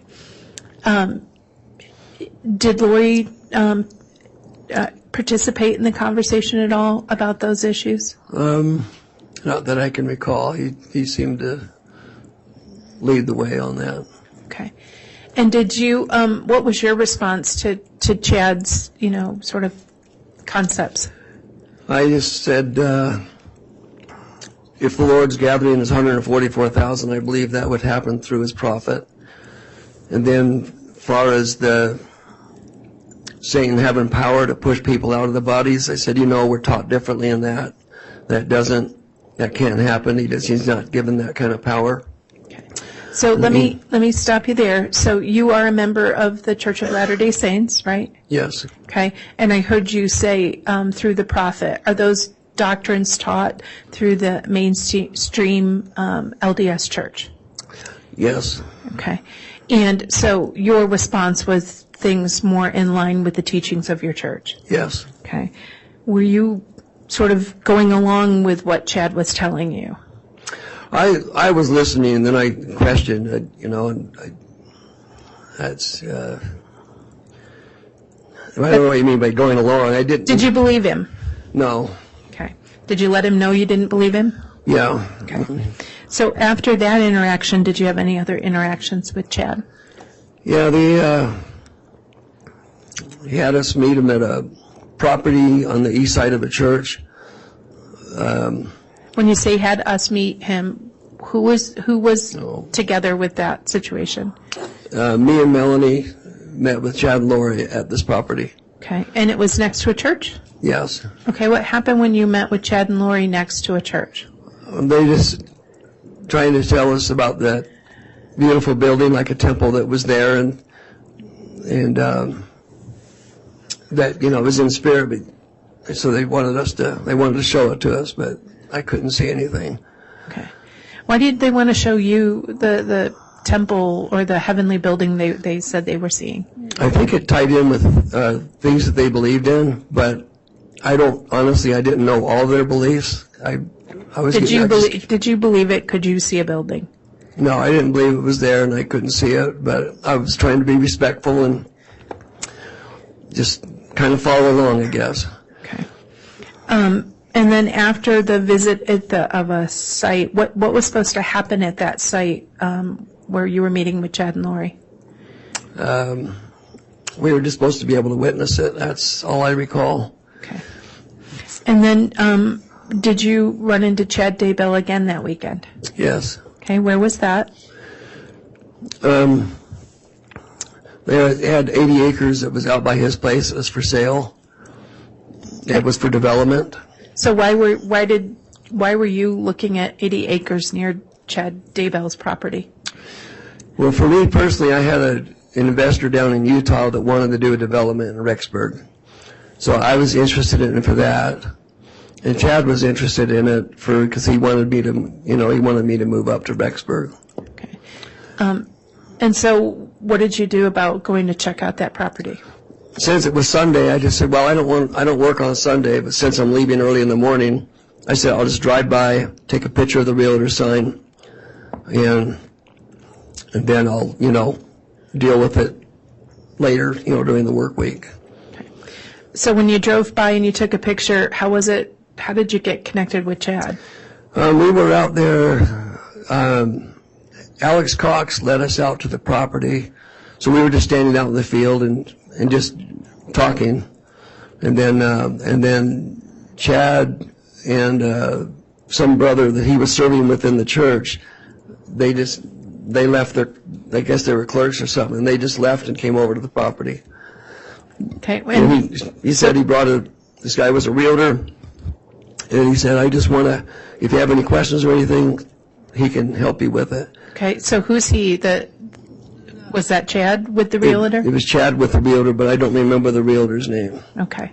And what was your response to Chad coming and showing up with the realtor at the property? I just said, I don't do business on Sunday. I don't want to talk about it. I'm not here for that, and because I didn't know they were coming. They just showed up. Okay. So after that interaction, did you see Chad Daybell again? No. Okay. Did you ever see Chad that weekend at Lori's apartment? Yes. Okay. Tell us about that situation. That's where he came. That's where he was coming over and teaching me some of their beliefs. Okay. Did you ever see Chad with JJ that weekend? No. Okay. Did you ever hear about any interactions between Chad and JJ? I heard that he had a scuffle with JJ, and that's how he got the scratch on his neck. But I don't remember what that was about. Okay. And when you say he got a scratch on his neck, who got a scratch on their neck? Chad did. Okay. During the times you saw Chad, what was his interactions like with Lori Vallow? They were really loving with one another and affectionate. Okay. Now, at this time, were you aware that he was still married to Tammy Daybell? Yes. Okay. Did the fact that he was married come up at all? Yes. All right. How did that happen? I asked him I just asked him how his marriage was with the Tammy and if she was a good wife, and he said he had no complaints, that she was a good wife, but he said her time was coming up, and that him and Lori were gonna, go do the things that they had committed to do for God. Okay. So when you say her time was coming up, your Tammy's time was... He said he had a dream that she was going to pass away before he was 50 or by the time he was 50. Okay. And so that was Tammy was going to pass away before Chad was 50? Yeah, by the time Chad was 50. Okay. The dream was I think he said 3 years previous. Okay. And that, and then he said he and Lori were going to be together. What did that mean? That they were going to get married and they were going to go do their calling. Okay. And did you know what their calling was? That's what I learned. They were going to gather the 144,000. And they were going to do it together? Yeah. Okay. Did you have any response to this? That's where I just said that because he was kind of saying that I was one of them, and that's why he wanted me up there. And that's when I said, well, that would be a call from God and through his prophet. Okay. And what was his reaction when you said it should come through the prophet? It's the prophet of the church, right? Yeah. I can't remember all the details, but it was clear, kind of like that it was a separate calling, because it was the Church of the Firstborn, which is going to be coming out of the Church of Jesus Christ of Latter-day Saints. And so that was his position, and he had his authority under John the Beloved, if I remember right. Okay. And was that your belief? No. Okay. Now, did you do the podcast? Yes. Okay. And when did you do the podcast? We did that on Sunday night. Okay. When it was late. All right. So that's Sunday the 22nd? Yes. All right. And so where did you do the podcast? At Lori Vallow's kitchen over the island. Okay. And when you said we, who's we did the podcast? Melanie Gibb and Lori Vallow. Okay. So you're in Lori's kitchen in her home, right? Yes. On a Sunday evening? Yes. Was JJ there? No. Where was JJ? Alex was babysitting him. Okay. And was he babysitting him in the apartment or somewhere else? At his place, his apartment. All right. Who told you that? Lori. Okay. She just wanted to have uninterruptions so we could do the podcast, so she asked him to watch him. Okay. And did you see JJ again that evening? Yes. About 10:30, I believe it was 10:30 at night, I heard the front door open, which was to my back. I turned around and I saw Alex carrying JJ, and JJ was asleep and his head was on his shoulder. And Alex carried him in the house? Yes. Did you see where Alex went? He took him upstairs. Okay. And put him in bed. All right. Do you remember what JJ was wearing? Seemed like it was shorts and a T-shirt, but I can't remember the colors. I almost want to say it was the camouflage shorts, if I remember right, but okay. I just... All right. So Alex, and did you see Alex leave that night? Seemed like I heard the door open and close. I didn't turn around again. Once I knew what was going on, I just stayed focused on the podcast. But I didn't see him leave, but it seemed like I did hear the door open and close. It's the vague memory. That's fair enough. So, where was JJ sleeping while you were staying there? in Lori's room. Okay. And what room were you in? I was in JJ's room. Okay. So did you spend that night there as well? Yes. All right. Did anything happen in the night? Yeah, in the early hours of the morning, I had it was one of the worst nightmares of my life. It was very real. Okay. And so let me ask you a question. Okay. So did Melanie come try to help you as you were waking up from that nightmare? yes. Okay. How did that happen? Let me do it this way. How did Melanie try to help you? She had heard me talking in my sleep, kind of, I guess I was screaming out or calling out. Okay. And so she kind of helped wake me up. Okay. And then what happened after she helped wake you up? She said, I'm going to go get Lori, see if we can get Chad over here to give you a blessing. Okay. So she went, and she went to go get Lori, but she came back because she said she couldn't get anybody. Okay. And so JJ was this in the middle of the night? Yes, I would say it was in the early hours of the morning. I didn't have a clock there, but I know it was after midnight. Okay. So as you were kind of waking up and coming back from the nightmare, did you see Lori Vallow at that time? No. Okay. Was Melanie able to get her to come help you guys? No. Okay. Now, the next morning, did you see JJ? No. Excuse me. Do you need some water? Sorry. No, it's all right.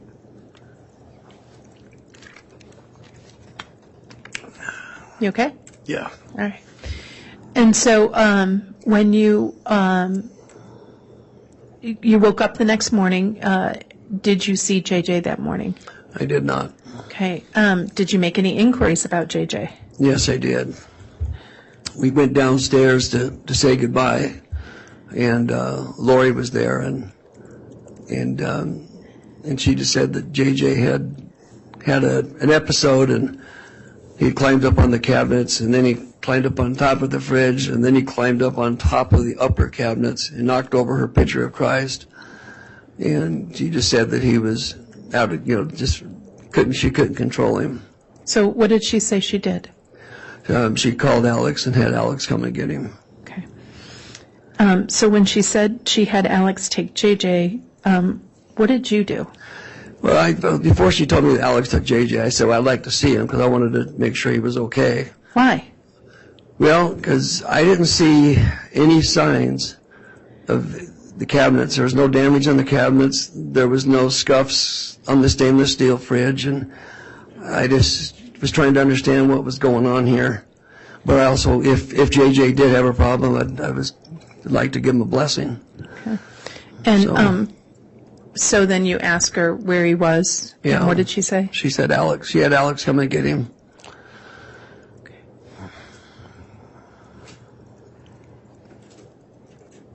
Okay. One moment, if I may, Your Honor. Yes. Yeah, one moment. Yeah.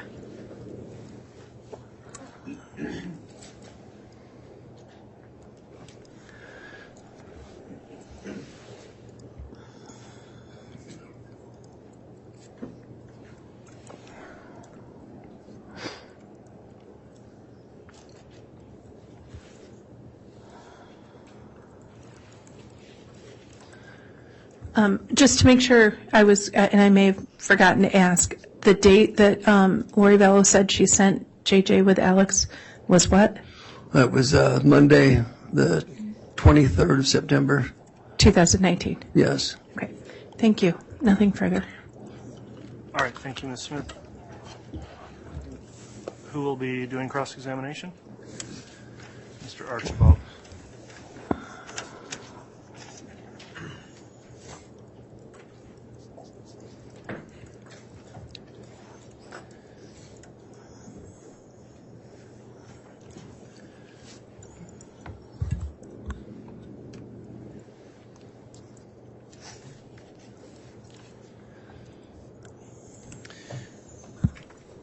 So, Mr. Is it Warwick or Warwick? Warwick. Okay. How do you spell your last name? Warwick. Okay. I got it right. And you live in Pleasant Grove, Utah? Yes, sir. And your wife, Melanie Gibb, lives where? Chandler, Arizona. Okay. And you two married in December of 2021? Yes, sir.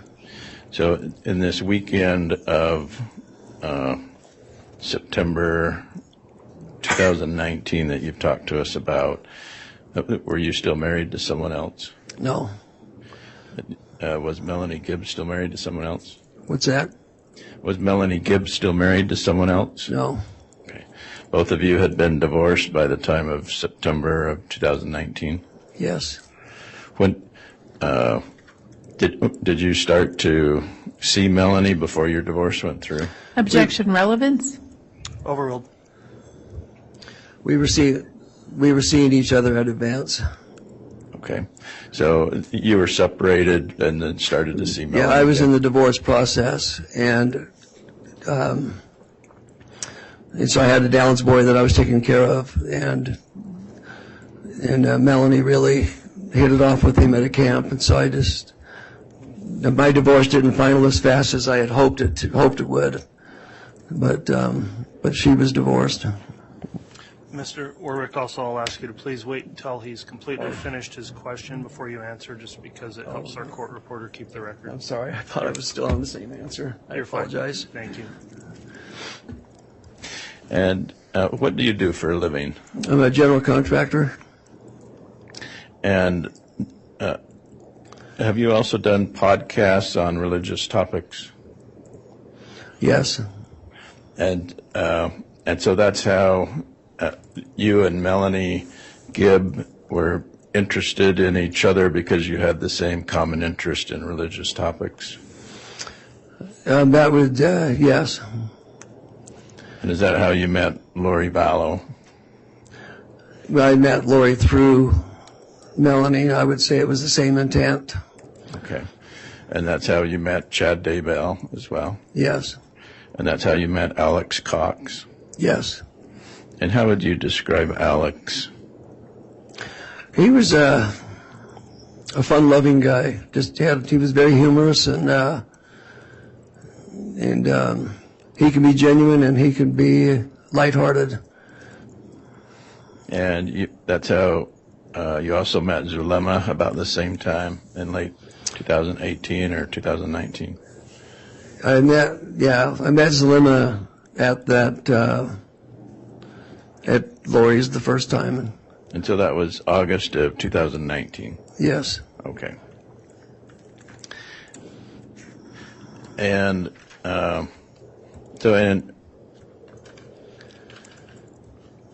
how did you learn that Lori and Alex moved from Arizona to Idaho? Through Melanie.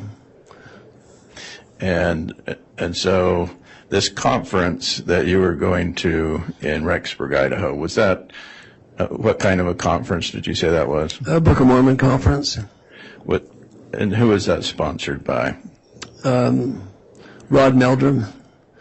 So that wasn't part of your church. That was just a private conference. Yeah, they were members of the church, and Rod was. It was his conference, and the people with Preparing a People were doing the filming for him. And so, Preparing a People, is that a group sponsored by your church? No. So who is it sponsored by? Just a bunch of people getting together? They're just private. They're just the private owners. Okay. And when you say you get together to do podcasts, what does that mean? When you sit down and discuss a topic or be interviewed. And who's the designated audience for this podcast? Who are you trying to sell it to?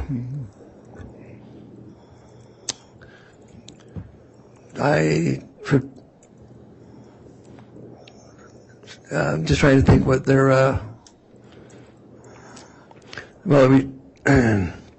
it was mainly to the saint for the Latter-day Saints. And so have you ever made money on these podcasts? No. So the podcasts are for education then, not money? Right. And where would your podcast be downloaded to? Objection, Your Honor. Relevance. I understand it's cross, but it's relevance. All right. I'll allow some more here, Mr. Archibald, but it needs to tie into direct, if you could. Well, you told the prosecutor you were doing podcasts with Preparing a People. That's what you told the prosecutor.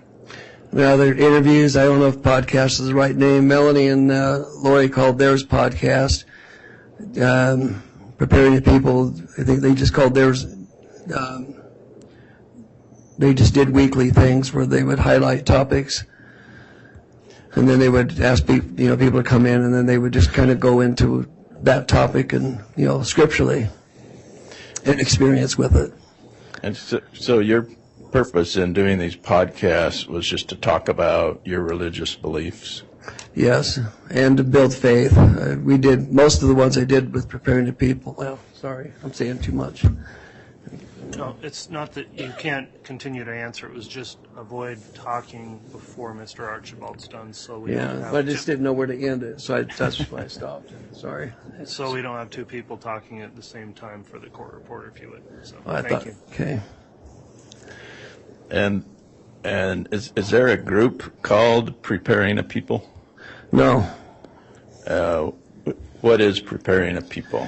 They host conferences, and they invite speakers to come in and vendors. And have you been a speaker at some of these Preparing a People events? Yes.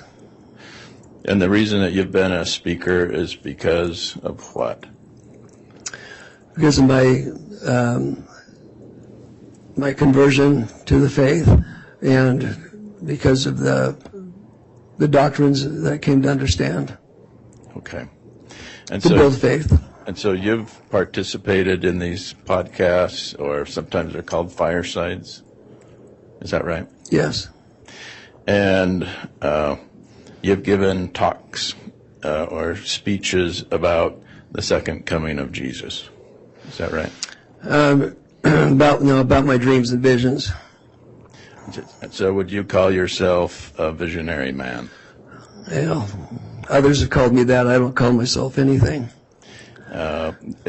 So on your speeches or your podcasts, have you shared your visions with other people? Yes. And you've had visions of secret combinations taking place in Washington, D.C. Judge, Yes. I'm going to object at this point. I fail to see the continued relevance of this. Goes to his credibility, Your Honor. The state brought this up, not me. It is, I think it's Judge, appropriate. I'm sorry, what? Well, I haven't ruled yet. I know, I apologize, Your Honor. What was your comment? Go ahead. I was just going to ask under Rule 16, comment 610 is that impugning somebody's religious beliefs or going beyond the scope of this trial is impermissible cross-examination. Well, that door opened a long time ago in this case. I think with the context of the state's evidence, I will keep that rule in mind. I appreciate you bringing that up. At this point, I do think we're still within the scope of permissible cross-examination given the direct examination, so I'll overrule the objection. You've given talks about visions of secret combinations in Washington, D.C. Is that correct? Yes. You've given talks about visions of secret combinations in England and Saudi Arabia. Is that right? Yes. You've given talks about evil entities in England, right?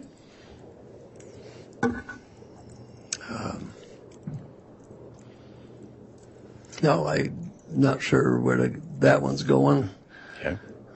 You've seen visions of Russia and China invading the United States. Yes. You've seen visions of Russia and China attacking the United States military and defeating us in 3 days. Yes. You've seen visions of the United States being sacrificed for a one-world government, right? I don't know where that one came from. You've been, well, I didn't make this up. Yeah. Well, the context is what's being avoided. That's why it's difficult here. So. Okay.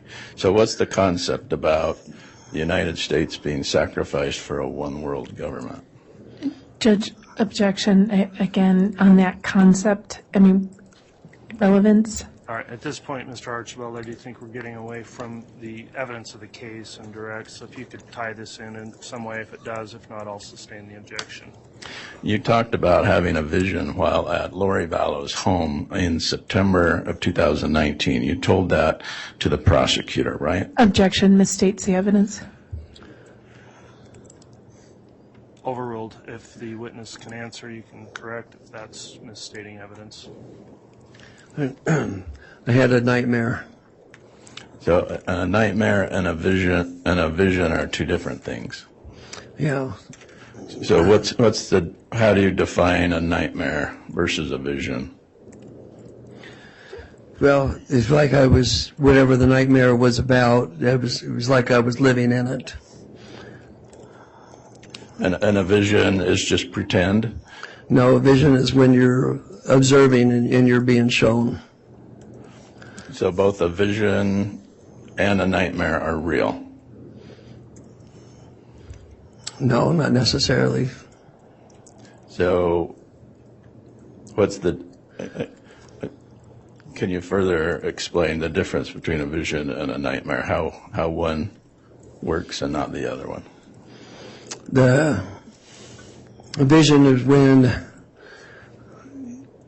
you're being shown, when you're being shown things when you're seeing the future, but you're not seeing yourself. Somebody else is presenting it.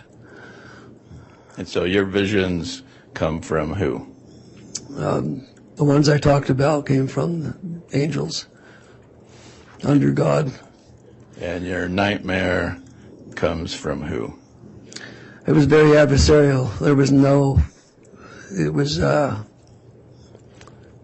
it was consumed, it was a lot of fear and a lot of darkness, and there was no order to it. So the fear and darkness came from who? Well, it was adversarial. I don't know who it came from, but. And when you say adversarial, are you talking about the devil? I would say it was from that direction. An angel of the devil? Could have been. You've had these visions and nightmares throughout your time that you knew Chad Daybell, Lori Vallow, and Melanie Gibb. Is that right? No, I just had that experience that night. Okay. So on the night that you were in Rexburg, you wanted to get a blessing from Chad Daybell. Is that right? Well, Melanie was just said, I think you need to get a blessing. I'm going to go see if I can get Lori to get Chad. So I was, I just agreed. I was distraught. And what is a blessing? It's when it's exercised under the direction of the priesthood to bless you with deliverance, comfort, or healing, or guidance. So you wanted a blessing from Chad Daybell? Well, Melanie just offered to get it. I was in a position where I wasn't all there. I was really struggling with whatever. I just remember it was horrified with what I was seeing. And so what would a blessing from Chad Daybell do for you? Give us just a moment.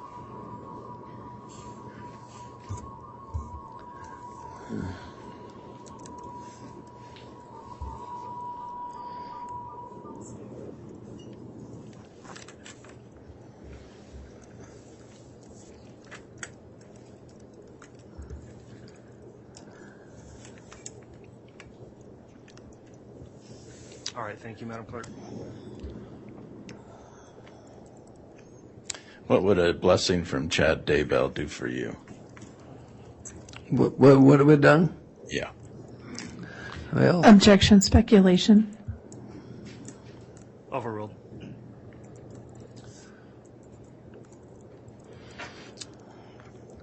I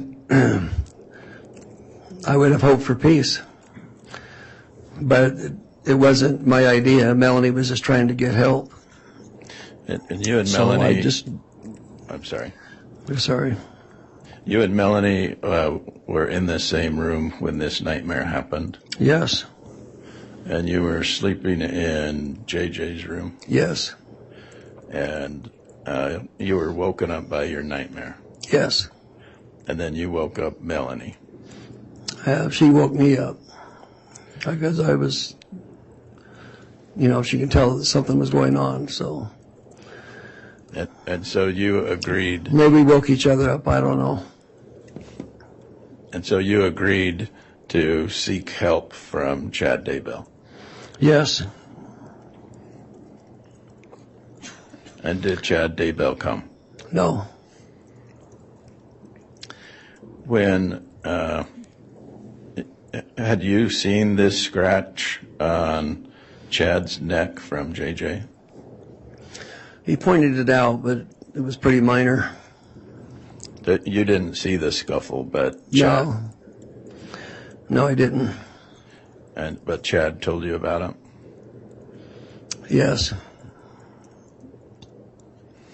And when Chad told you that his wife's time was up, that he had a dream she would die, did you believe that?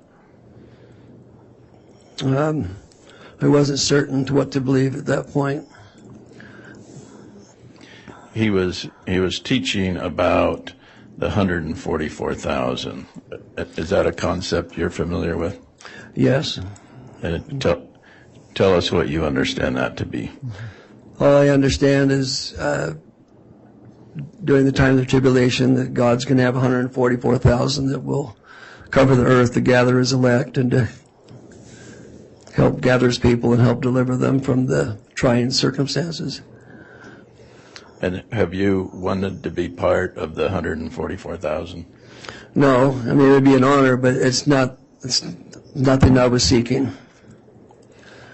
And I think you told the prosecutor that you didn't think Chad had the authority to gather. No. Who do you think has that authority? The prophet of the Church of Jesus Christ of Latter-day Saints. And who is that? Well, now it's President Russell M. Nelson. Okay.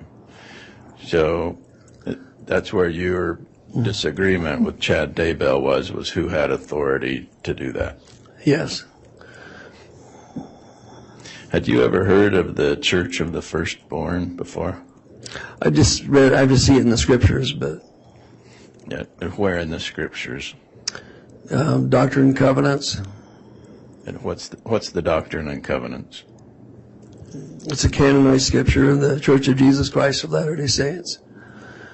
So is the Church of the Firstborn is that in the Holy Bible? It could be. Is it in the New Testament or the Old Testament? It could be. I'm not recalling all this right now. Is the Church of the Firstborn mentioned in the Book of Mormon? I don't know. And who is John the Beloved? The close disciple of Jesus Christ. So John the Beloved was told something about the Church of the Firstborn. Is that what you learned from Chad? Or how did those two concepts go together? I just heard that that's where he had gotten his authority from.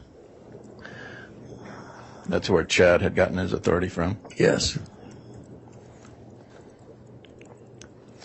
And these are the kinds of things that you talk about on your podcasts? No. What do you talk about on your podcast? On the podcast, I go into topics like fasting, and then a lot of them were the conversion, coming where I came from, and the conversion story and some experiences from the time I was converted up through my mission, serving the LDS mission.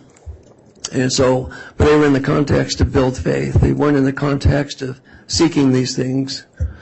They were experiences as a result of repentance and faith and service.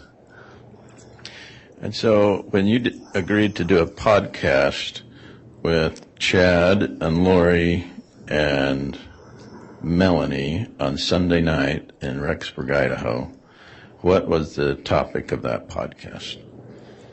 First off, it was just Melanie and Lori. Chad was not part of it. Okay. And so what was the podcast with Melanie and Lori about?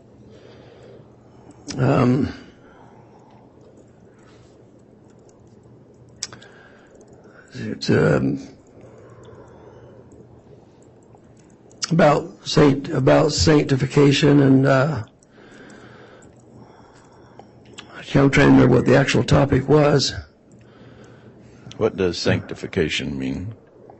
Well, it's when as you repent and serve God, and as you prove faithful to Him, your heart, the Lord changes your heart, makes you clean, makes you whole, and endows you with greater faith. And your audience for this podcast was, again, who?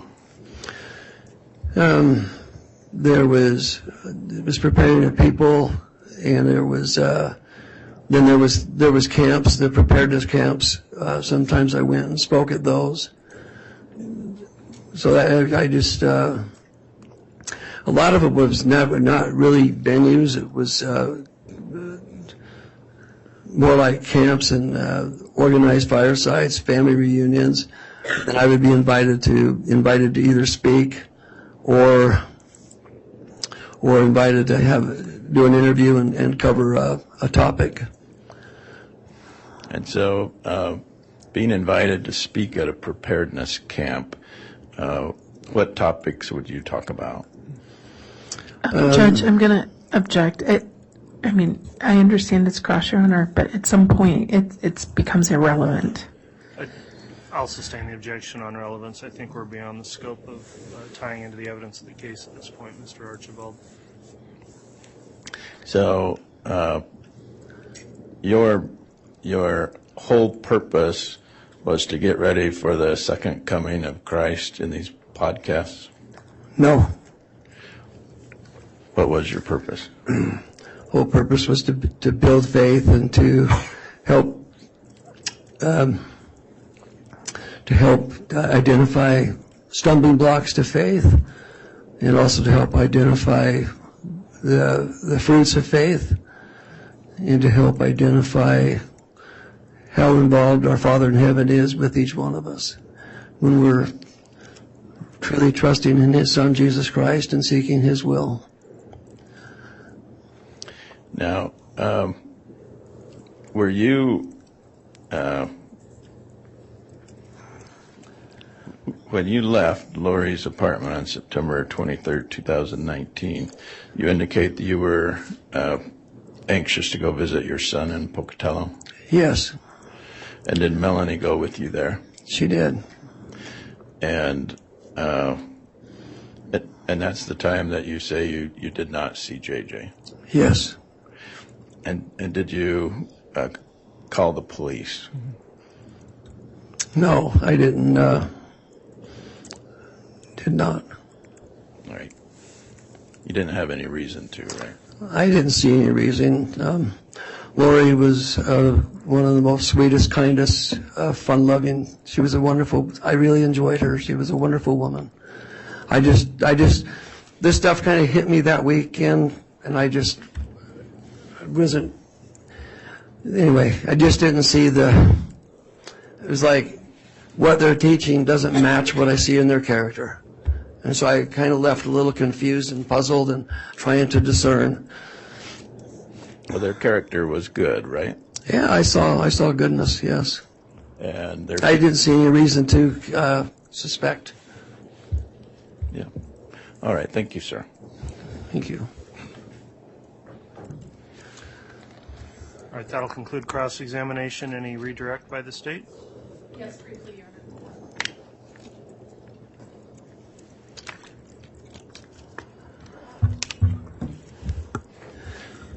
Honor. Defense counsel asked you about dreams and visions. I want to ask you about reality. Okay. The morning of, the evening of September 22nd, who carried JJ up to bed? Alex. Okay. And the morning of September 23rd, who told you where JJ was? Lori Vallow. And what did Lori Vallow say to you about what happened to JJ on the 23rd? She said he was out of control and she couldn't control him, so she had Alex come and get him. Okay. And when she said he was out of control, did she give you specific examples, real examples of what she said out of control meant? That's when she said that he climbed the cabinets in the fridge and the upper cabinet and pushed over her picture of Christ that sat on the top of the upper cabinets. And did you see any evidence with your own eyes that any damage had occurred that would be consistent with JJ climbing the cabinets? No, I didn't see any scuffs on the fridge, and I didn't see any bent door hinges and the crown molding. That's the way it's fastened. It would have popped off if he would have gotten up there. Okay. And so when she said that, what did she say she did with JJ? She just called Alex and just said that you need to come and get him. I can't handle him. Okay. And then she said she sent JJ with Alex. Yeah. Nothing further. All right, thank you. That'll conclude then the testimony of this witness. Is there any objection to him being released from any subpoena? The state would ask that he is. No objection. All right. Mr. Warwick, that concludes your testimony today. Then you can be escorted out of the courtroom by the bailiffs, and you are released from any subpoena that you're currently under. Thank you.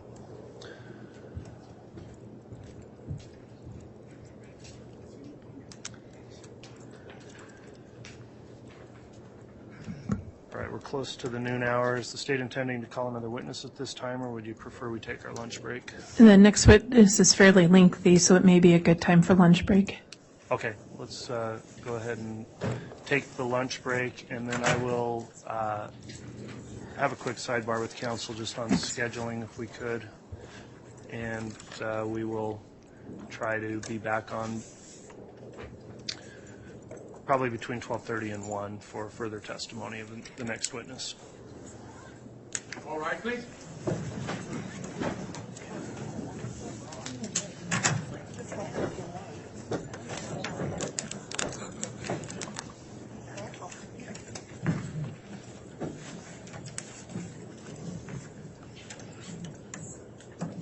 What's that? What does that say? Oh. It'll be sometime. I hope it's...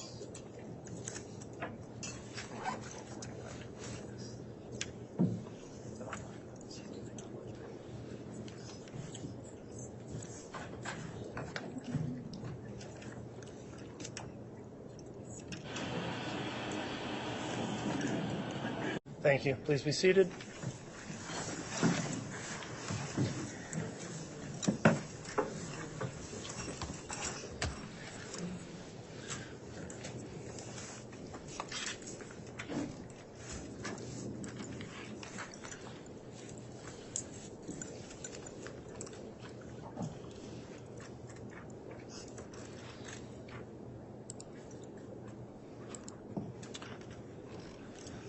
All right, I believe we're ready to have the jurors brought back in. Is the state ready to proceed? Yes, Your Honor. All right, is the defense ready? Yes, Your Honor.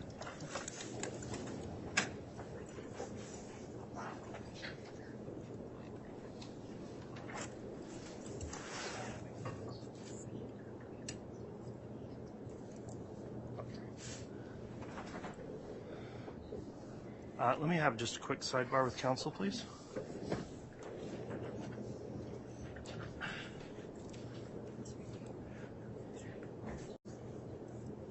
All right, if we can have the jurors brought in, please.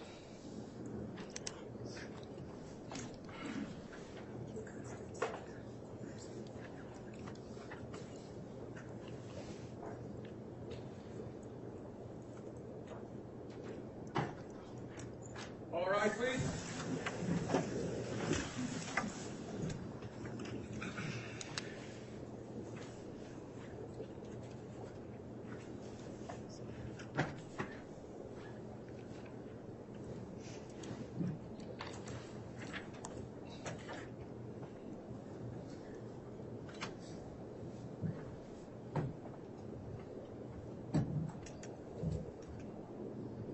Jury's off, President Counter 4, Your Honor.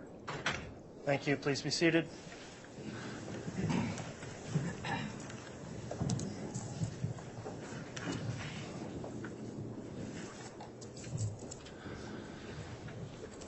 Okay, we're back on the record on case CR 22-21-1624, State of Idaho versus Lori Vallow.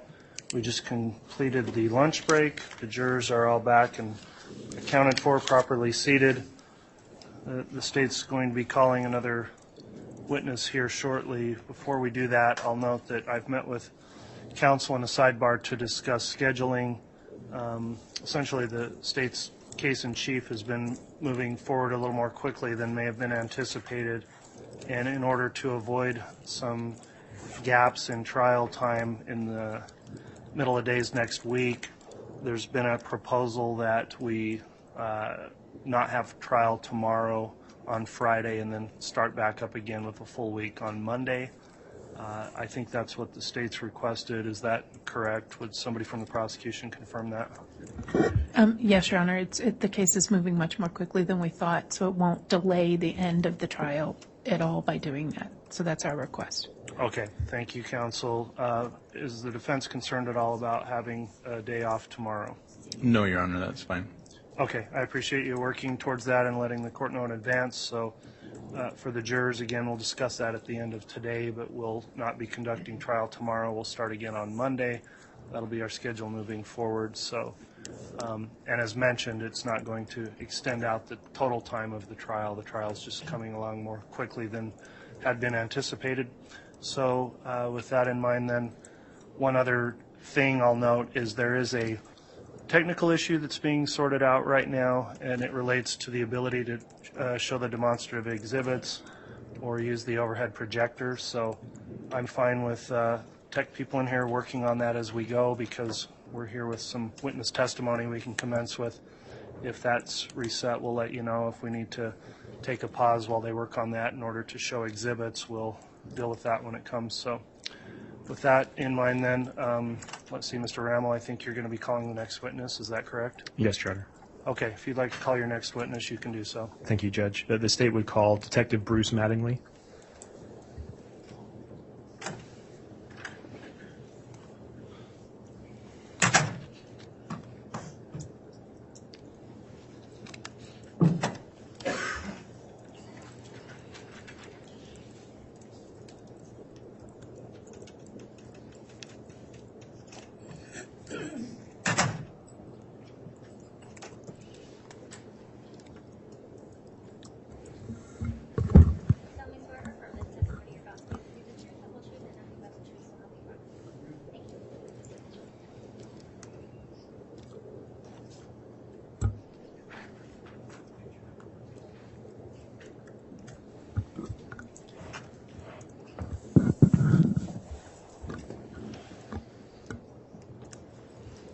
All right, before you commence with your examination, Counselor, I'd like to just inquire of the witness who's now sworn, Detective Mattingly.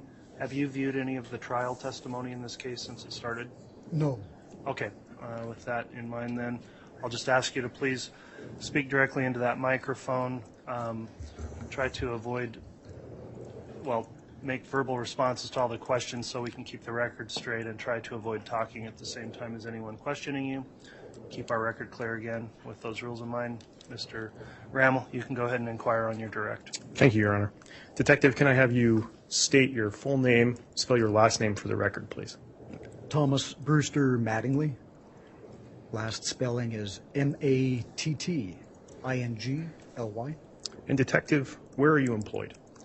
Fremont County, Idaho Sheriff's Office. And how long have you been employed in that capacity? 22 years. And how long have you been employed in law enforcement overall? Sorry, let me restate. Overall in law enforcement, 22 years, and as a detective for the last 6 years. Okay. And are you post-certified? I am. I hold a master's certificate at post. You testify that you're a detective. Can you quickly tell the jury about your current duties and responsibilities as a detective in Fremont County? Yeah, current duties for me in our county is anything that comes across my desk or assigned as a detective, which mostly will be felony cases, and then with that also assisting with other deputies in their investigations or things that they are assigned to. And also I work with evidence, logging that in, logging it out, and also with that will be death investigations. Detective, I'm going to draw your attention to January 3rd of 2020. Were you working as a detective for Fremont County at that time? Yes, I was. What were you working on that day? We were executing a search warrant at Chad Daybell's property located at 202 North, 1900 East in Fremont County, Idaho. And Detective, were other agencies involved? Yes. Was FBI ERT on scene? Yes, they were. Detective, were you involved in the initial search and collection of evidence from that residence? Initially, yes. And after the execution of that search warrant, did you take possession of items found at that location? I did. And can you explain to the jury how that came about? Yes, the ERT team collected the evidence, and then they gave that to my lieutenant, Joe Powell. And Joe Powell and I took those items to our station in St. Anthony, and we put them into evidence, and then after that I logged it into evidence. And you have detailed evidence logs of what you logged in? Yes, each item is numbered sequential and with a description of what those items are. Detective, who has access to your evidence lab? So that'll be 3 people. That'll be myself, Detective Vince Kayakakamanu, and Detective Jim Fabinich. Jim Fabinich. Spelling of... Yeah, Jim Fabinich. Spelling of his last is Fabnich. Could you spell the other detective's name also, the last name? I can. Kayakakamanu. Kaiakamanu.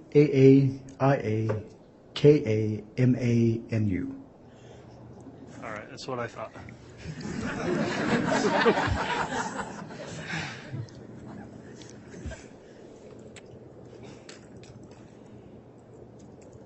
Detective, on a later date, did you take additional action with items that were booked into evidence on January 3rd of 2020? I did. What was that? So on January 15th, I took the items that the electronic items that we had taken from that location to Salt Lake, to the IWR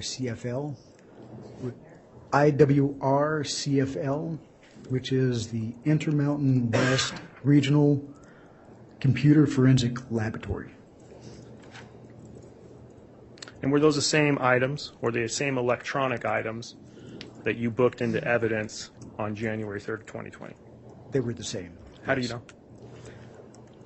From the property log, they were the same ones that I had taken and submitted into evidence, and so I knew which ones needed to be taken, and I just followed the same property log that was associated with that search warrant to be searched. And Detective, were they transported by vehicle? They were. I transported those. And during that transportation, did any of those items ever leave your custody and control? No, they did not. What did you do after arriving at the Regional Computer Forensic Lab? I took those electronic items to the lab and transferred them into their custody. And did you provide identification at the lab? Yes, I did. Your Honor, that's all I have for this witness. All right. Any cross-examination? No, Your Honor. All right. Thank you, Detective Mattingly. That'll conclude your testimony this afternoon. And Your Honor, and this has been discussed with the defense already, we do have Detective Mattingly under subpoena. We're not going to be releasing him from that subpoena. There will be other unrelated items that he will be testifying to in this trial. All right. Thank you, Mr. Rammel. So, Detective, you'll be remaining under subpoena at the direction of the state to be recalled as a witness. During that time, please continue to avoid viewing any of the trial testimony in this case in any way. You'll be asked about that again if you're recalled to the stand. With that in mind, you can be excused for the day, and the bailiffs will direct you out of the courtroom. Thank you, sir. Thank you.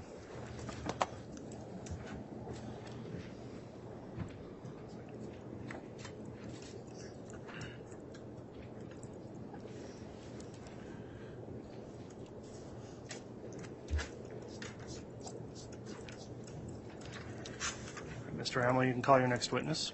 Thank you, Judge. The state would next call FBI intelligence analyst Benjamin Dean.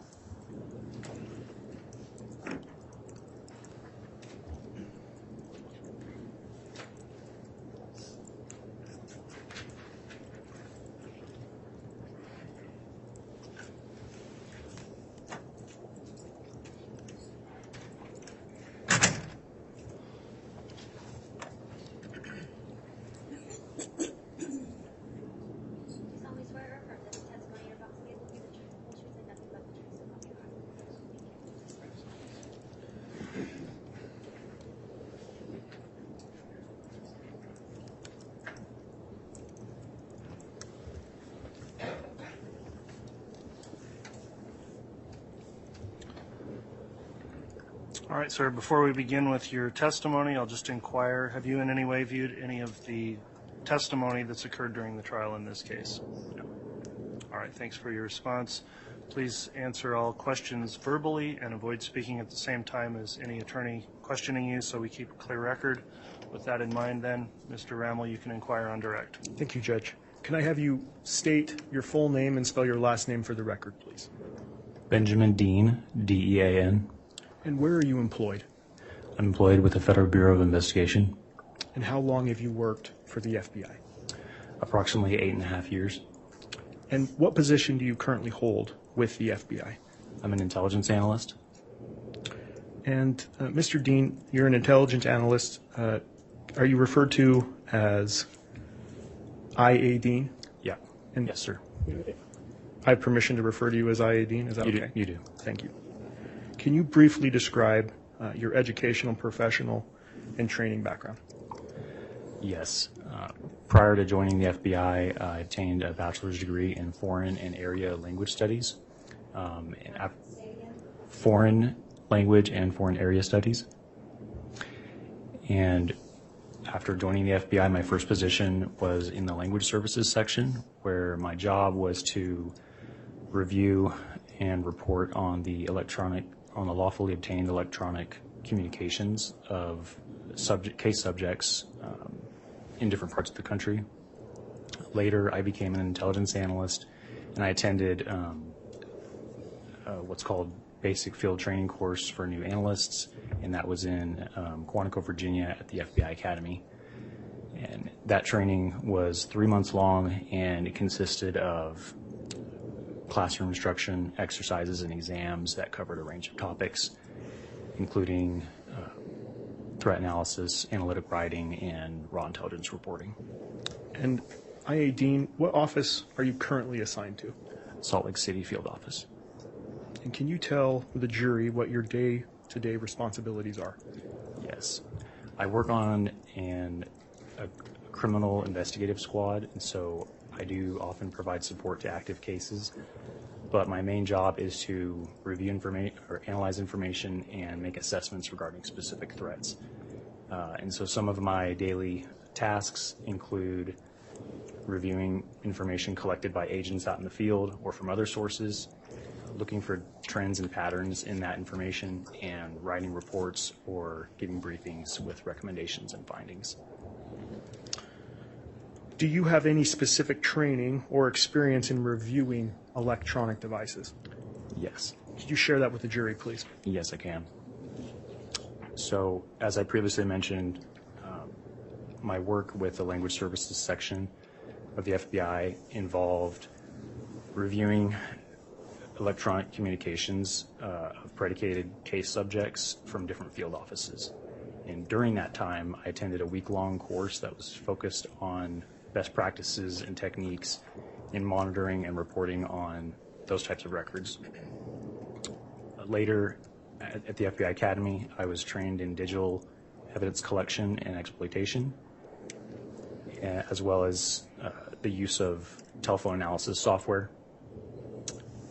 Since then, I've attended virtual and in-person trainings focused on communications analysis, and as an analyst in the field, I've helped review electronic communications data for a number of active investigations, and that includes data obtained through legal process, from open source research, and from mobile device extractions. Hi, Dean. Were you involved in the investigation into Chad Daybell and Lori Vallow Daybell? Yes. When did your involvement in that investigation begin? It began in late March of 2020.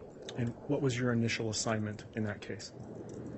My initial assignment was to review tips submitted by members of the public in response to a press release that was issued by the FBI and the Rexburg Police Department on March 5th of 2020 concerning Tylee Ryan and JJ Vallow, who were missing at the time.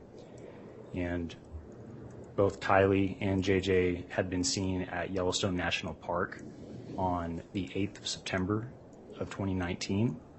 And the press release requested that any members of the public who had visited the park that day and had taken pictures or videos during their visit to send those in case they might aid in the investigation. Did you have any other assignments in support of this investigation? Yes, I did. What were they? I was asked to assist in the review of data extracted from electronic storage devices that had been seized from the residence of Chad Daybell on January 3rd of 2020. And when did you complete your review of those devices? In late May of 2020. Were you asked to review data from any other devices after you had completed those initial reviews? Yes, I was. And what were those additional devices you were requested to review? I was asked to review the contents of 2 Blu-ray discs containing data that was extracted from storage devices that were seized on the same day, January 3rd, 2020, also from Chad Daybell's residence. And how were they labeled? A unique FBI specimen number was clearly written on each disc. One disc had the label IWR091201, and the other disc was labeled IWR091202. Also, both discs had clearly written on them the words "working copy." I-18, I'm quickly going to draw your attention to the second disc. Testified IWR091202. You analyzed that disc? Yes, I did. Were you able to attribute that device to a specific user? Yes, I was. And who is that? It belonged to Seth Daybell. And are you aware throughout your investigation in this case who Seth Daybell is? Yes. And who is he? He is the son of Chad Daybell and Tammy Daybell. Dean, I'm going to draw your attention now to the first disc, IWR091201. Is that the disc that you began reviewing first? Yes, it is. I'm going to draw your attention to that device. Through your investigation, did you review a chain of custody document on that specific device? I did. To your knowledge, where was that device immediately prior to being provided to you on that disk? It was with the Regional Computer Forensic Laboratory in Salt Lake City. Dean, when did you begin your review of that disk? I began review of that disk on Tuesday, May 26th of 2020. And can you describe to the jury, please, the process you used in doing that review? I can. I used a Blu-ray disc reader to open up the disc on my FBI-issued laptop computer. I was able to see that the main file on that disc was named IWR091201, and I copied that folder onto my laptop and began looking through its contents. I located a subfolder with an application file named cellbrightreader.exe and also a UFDR file named IWR091201 report.ufdr. And so I double-clicked on the application file to launch the Cellbright Reader software program. And once it was fully loaded, I used it to open up the report. And Dean, how does the data appear in Cellbright Reader? Cellbright Reader organizes a device's data, so meaning all bits of information and files on a device, into categories based on a file's item type. So, for example, some example categories of items would be autofill, contacts, call log, voice calls, SMS messages or text messages, multimedia or MMS messages, and so on and so forth. Those categories are listed or shown in the Cellbrite Reader window on the left-hand side in alphabetical order in a menu. And when you double-click on one of those category names, it opens up a data tab in the main Cellbrite Reader window where it displays all the items that are within that category. And so there is also what's called timeline feature or a timeline view, and that enables the review of items from multiple categories by arranging them in chronological order. And what files types do you typically look at to determine the user of any given device? Typically, I will look to see if there's a device user listed, and if it's a cell phone, I'll look at the phone number associated with the device or the phone. I'll also look at the content of any communication items that I can find on the device, and also if there's any images on the device, I'll look at those as well to try to determine a primary user. And Dean, did you look at those file types for this device? Yes, I did. When reviewing those items, did it become apparent to you what type of device this was and who the user of the device was? Yes, it did. It was clear to me that I was reviewing a cell phone belonging to Tammy Daybell, who was the wife of Chad Daybell. And that was clear to me for a few reasons. And can you list those reasons to the jury, please? I can. First, the device user was listed as Tammy. Second, the phone number associated with the device was the same phone number that appeared on other records and documents obtained in the investigation, and that was attributing that number to Tammy Daybell. There were incoming messages on the device, so text messages, multimedia messages addressed to Tammy, I should say. And there were outgoing messages on the device that were either introducing herself as Tammy or, in the case of emails, signing off as Tammy. Dean, any posts or photos that you viewed that aided in your belief that this was a device belonging to Tammy Daybell? Yes, there were. I found device notifications which alerted the user of the phone anytime there was a new Facebook post to a Facebook group named Daybells and Murs. And also, there were communications on the device with members of the Daybell family, including the Daybell children, and all of whom were named as contacts in the device. And the content of those communications suggested that the user of the device had a close family relationship with the Daybell children.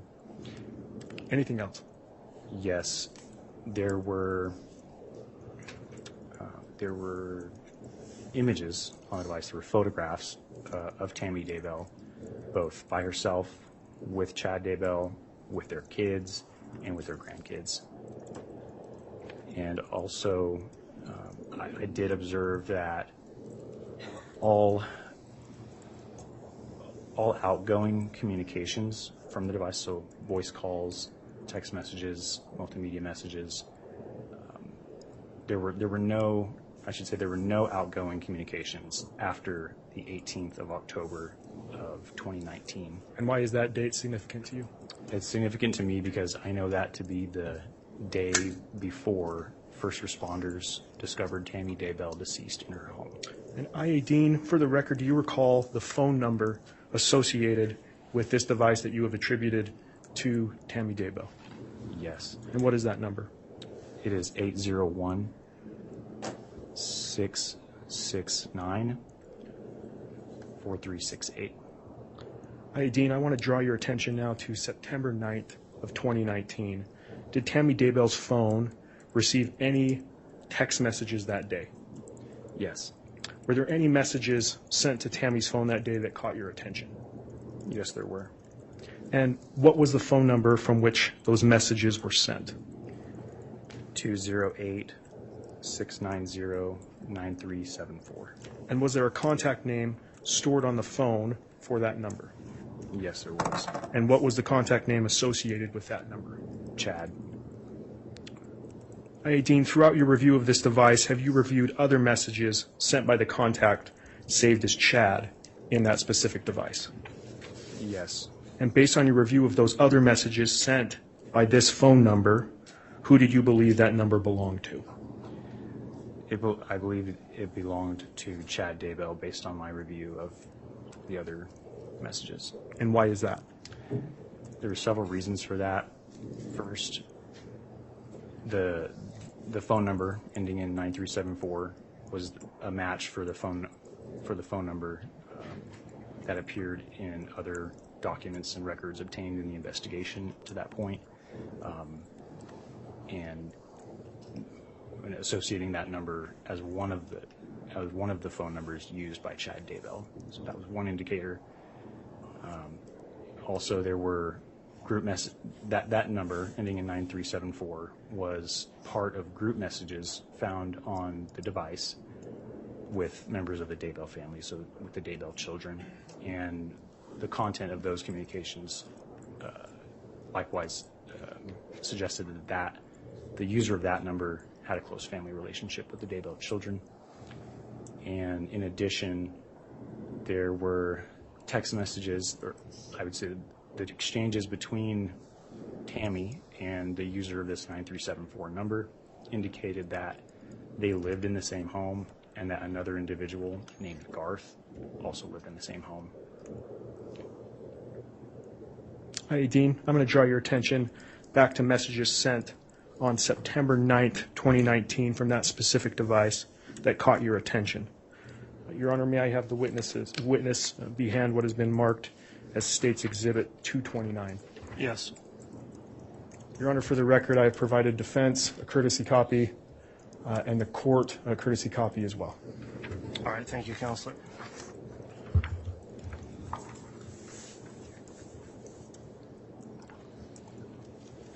I'll give you a moment. Thank you, Dean.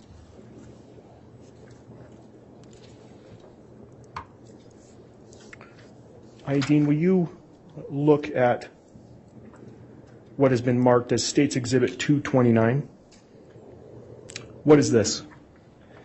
This is a copy of text messages exchanged between Chad and Tammy on 9th of September 2019. And how do you know this? I know because I reviewed these text messages, these same text messages during my review of Tammy's device, Tammy's phone. And Dean, is it a true and accurate representation of messages you reviewed that were sent on September 9th, 2019, starting at 11:53 a.m.? Yes, it is. Your Honor, I would move to admit what has been marked as State's 229. Any objection? Your Honor, I can't recall when counsel gave me a copy of this in all my stacks. I don't know where it is. Can I see the exhibit? Your Honor, I have another copy. It was before lunch.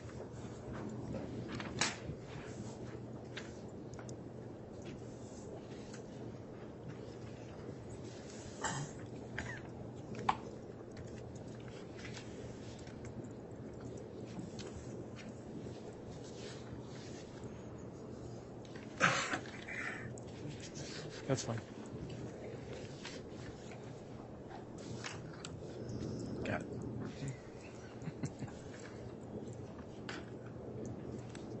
I found it. Can I have the extra copy back?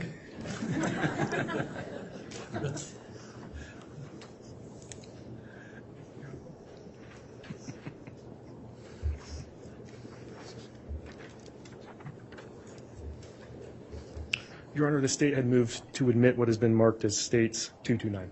All right. I knew that motion. And is there any objection from the defense? No, Your Honor.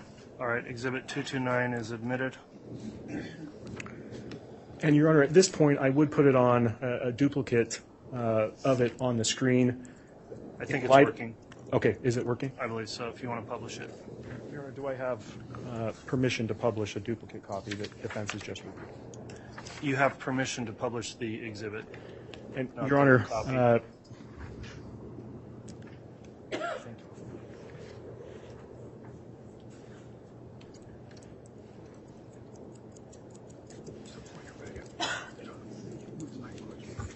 and Your Honor, I guess I'll defer to Mr. Dean if he can read those messages. If not, if he could be provided a courtesy copy that he can read from.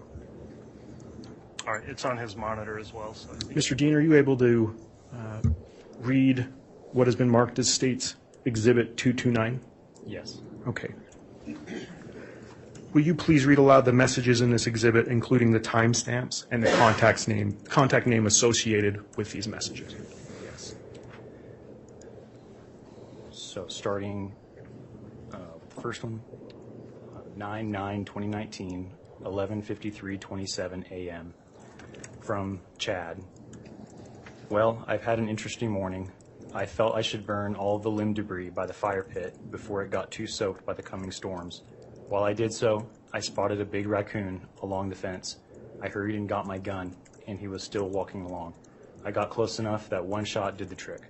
He is now in our pet cemetery. Fun times. And the next message? 9/9/2019, 11:56:59 a.m. from Chad. Gonna shower now and then go right for a while at BYU. Love you. And the next, please. 9/9/2019, 2:47:06 p.m. to Chad. Good for you. And finally, the last message. 9/9/2019, 2:48:20 p.m. from Chad. I'm back home now. I.A. Dean, why did these messages catch your attention? The first message in particular stood out to me because it was longer and more detailed than any of the other messages exchanged between Chad and Tammy that I had found or that I would later find on the device. Generally speaking, Chad and Tammy kept their messages relatively short, to the point, and they mostly had to do with financial or logistical issues of day-to-day life, such as picking up or dropping off checks, whether or not food needed to be picked up for animals at the house or at their property, and what time one or the other was planning to get home or planning to leave the house. This message appeared to be the first and only time that I could see from everything on the device wherein Chad texted Tammy a rather detailed and step-by-step explanation of his day's events in sort of a narrative style. And I.A. Dean, based on your investigation, including your initial assignment in this case, did the date of this message catch your attention? It did. Why? If you recall from earlier in my testimony, my initial assignment for this case was to review tips submitted by members of the public in response to the joint FBI Rexburg PD press release from March 5th of 2020 concerning the whereabouts of Tylee Ryan and J.J. Vallow. And both Tylee and J.J. had been seen at Yellowstone National Park on the 8th of September of 2019, and so that press release was requesting members of the public who were at the park that day and had taken photos or videos to send those in so that they could hopefully aid in the investigation somehow. After reviewing hundreds of tips containing information, photographs, video footage taken from across Yellowstone National Park on or around that date, the 8th of September 2019, I was well aware that that was the last day that Tylee Ryan was seen alive. And so upon reading this text message sent from Chad, wherein he claims to have built a fire, shot and killed a large animal, and buried it on his property, I became concerned because I recognized that it was sent the day after Tylee Ryan was last seen alive. And I.A. Dean, what did you do after reviewing this information? I relayed the information to the case agents. Thank you. Your Honor, this is all I have for this witness. All right, thank you, Mr. Rammel.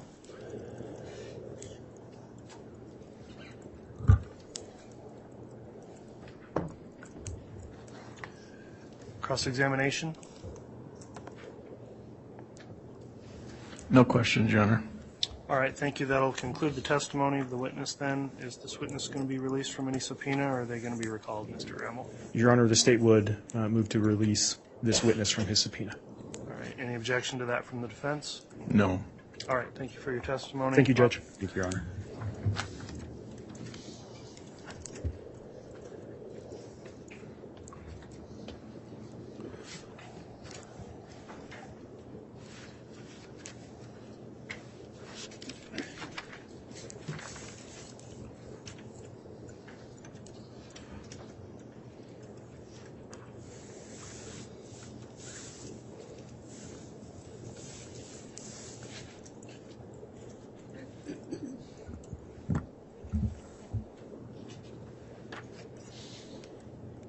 All right, does the state have a next witness to call? Yes, Your Honor. The state would call Detective Sergeant Dave Stubbs. While he's coming in, may we have a brief sidebar? I just want a couple housekeeping issues real quick. Yes.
All right, if we're ready to have the, you indicated who the witness is going to be. They could be.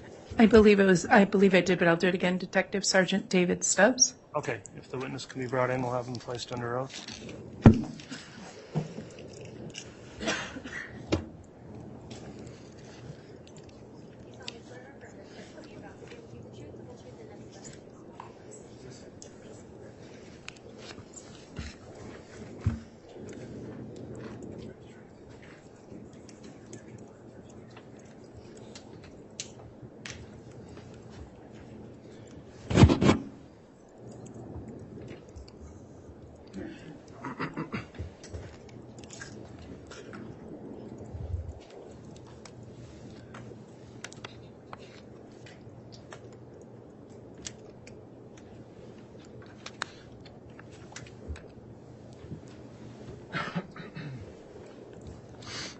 Before we get started with your testimony, Detective Stubbs, I'll just advise you we're making a court record here, so please avoid talking at the same time anyone else is talking. Make verbal responses to any questions you're asked. And then I'll also inquire and ask, have you reviewed or listened to or in any way seen any of the trial testimony that's taken place so far in this case? I have not. Okay, thank you for that. With that in mind then, Ms. Smith, you can inquire of the witness on direct. As a preliminary matter, Your Honor, the state, well, let me do it this way. Sir, could you please introduce yourself to the ladies and gentlemen of the jury and spell your last name? Yes. I am Detective Sergeant David Stubbs with the City of Rexburg Police Department. I spell my last name Stubbs. And, Your Honor, to ease his testimony and in agreement in part with defense counsel, the state is going to move to admit various certified copies and business records that relate to this and other witnesses' testimonies. And I believe the state has supplied the business records notice to the defense and has supplied notice to the court as is allowed. And so the state's first request would be to admit State's Exhibit 103, the Amazon certified business records received from Amazon involving Alex Cox, and providing information attributable to emails from multiple users. Copy was previously provided to defense counsel, and a courtesy copy was supplied to court. All right, thank you. Exhibit 103 has been offered. Is there any objection from the defense?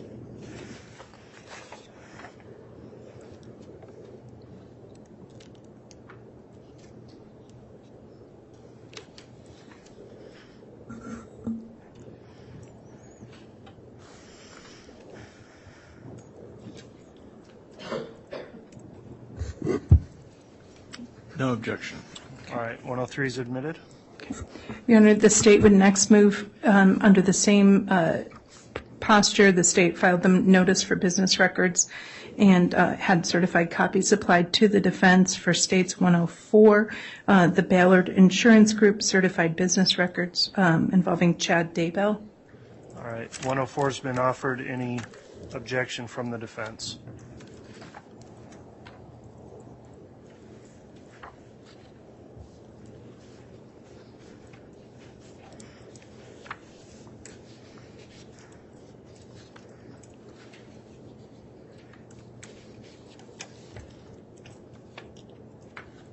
No objection. Thank you. 104 is admitted. Thank you. The state will then move to admit under the same rule that the state supplied the business records notice and supplied the certified copy with the affidavit of the custodian for State's Exhibit 105, which is the Brigham Distributing certified business records for the books and accounting for Chad Daybell, Tammy Daybell, and Spring Creek Book Company from January 1st, 2019 through July of 2022. All right, Exhibit 105's been offered. Is there any objection from the defense? No objection. 105 is admitted.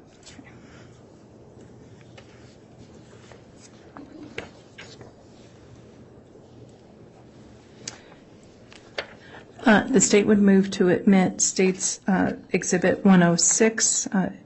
It is the certified records from the Expedia Group reflecting the travel records and various account records of Lori and Vallow. Any objection on 106? On these certificates, it's affidavit of records, the actual pages aren't attached to it. I'm just looking at the affidavit of records. Is that correct, counsel? Yes, as we've done with previous, all of these were supplied to you in discovery, but rather than supply tens of thousands of sheets of paper to the jury, we will do the specific pages by each witness, just so that we don't have, there's over 100,000 pages with some of these records, so we are doing the business record certification just like we did with Detective Consitis. Okay, very good. Yeah, no objection to 106. Okay. All right, thank you. 106 is admitted. The next one is State's Exhibit 107, which are certified Google business records from multiple users and accounts, and was previously supplied by defense counsel. Exhibit 107 is offered. Is there any objection? No objection. That will be admitted. And the state's next one is State's Exhibit 108, certified business records specifically as to the account associated with Tammy.Daybell@gmail.com and a Fitbit Ulta attributed to Tammy Daybell. Any objection on Exhibit 108? No, Your Honor. Thank you. 108 is admitted. 109 is the Hampton Inn certified business records for Alexander Cox and Lori Vallow, dated records for their folio information for those user accounts. Any objection as to 109? No, Your Honor. Thank you. 109 is admitted.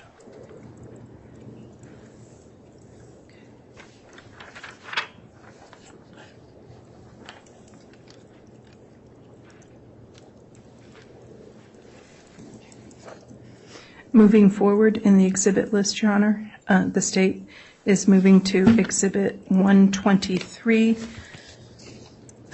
which is the certified business records for Rise Broadband for an account attributable to Seth Daybell, but with a service address of 202 North, 1900 East, Rexburg, Idaho. All right, 123 has been offered. Is there any objection?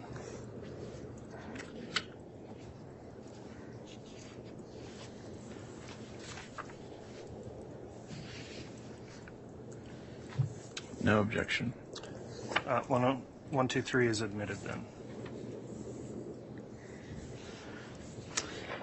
The next record would be the certified business records from Southwest Life Insurance Company. It is, let me make sure I get the title correctly, Life Insurance Company of Southwest, otherwise known as LSW. Any objection on, did we get a number on that? Oh, I apologize, maybe 124? Thank you. That's Exhibit 124. It's been offered. Any objection? No, Your Honor. 124 is admitted. The next would be certified business records from T-Mobile for a specific account 965804123. And what exhibit number is that? That would be helpful. I apologize, Judge. 125. 125 is offered. Is there any objection? No, Your Honor. 125 is admitted. Okay. The next the state is offering is 126, certified business records and notice for an account with a phone number 208-690-9374. Any objection as to 126? No. Exhibit 126 is admitted. The next one would be State's Exhibit 127, certified business records from Verizon for multiple phone numbers. Do you want those phone numbers in the record, Judge? Because we have a lot of business, a lot of Verizon accounts. Not necessarily. If these are previously reviewed with counsel and you believe there's a stipulation, I think that's sufficient to identify it. So 127's offered. Is there any objection to Exhibit 127? No objection. All right. Exhibit 127 is admitted.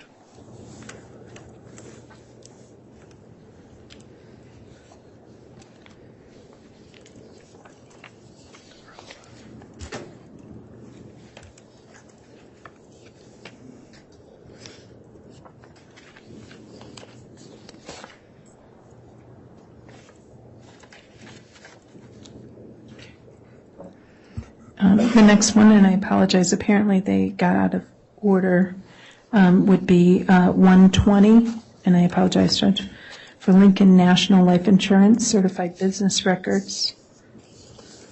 All right, Exhibit 120 is offered. Is there any objection? Those are the business records for the life insurance policy for Joe Ryan. No objection. All right, Exhibit 120 has been admitted.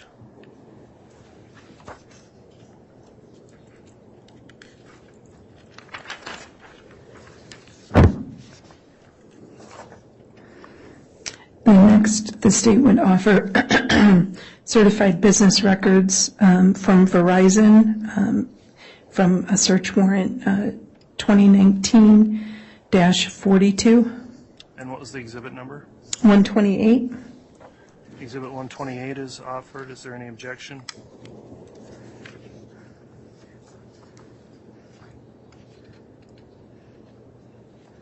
No. All right, 128 has been admitted. The next would be State's Exhibit 129, certified business records for a search warrant 2020-41.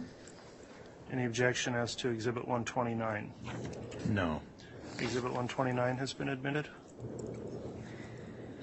The next one would be State's Exhibit 130 for additional Verizon certified business records for search warrant and associated data 2020-47. Any objection to Exhibit 130? No, Your Honor. It's admitted.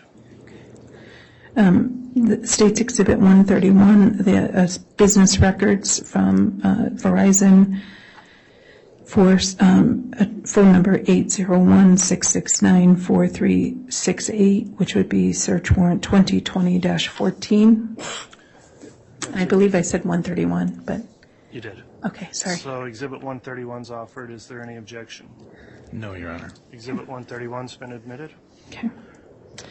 The next one is State's Exhibit 132 from Verizon, additional certified business records for cell phones, 20 associated with search warrants, and the phone number 480-341-9585.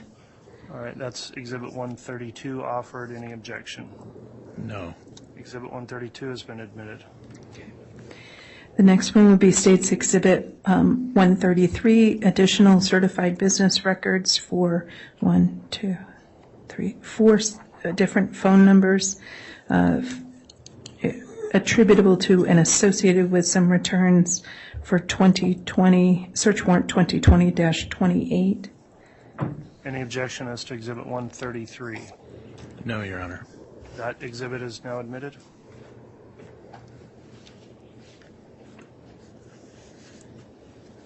And then the next would be 131, the certified business records. Ms. Smith, we've already done 131. Oh, 134. Okay, thank you. Clearly should have had more coffee at lunch, Judge. I'm sorry. Exhibit 134, the Verizon certified business records for search warrant and 2020-46, and the records for 2 different phone numbers. Exhibit 134 is offered. Is there any objection? No, Your Honor.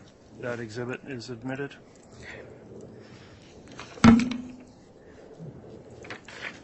This would be a certified business records from AT&T for multiple different cell phone numbers associated with this case, and outline in a request 3002081 and previously supplied to Defense Counsel.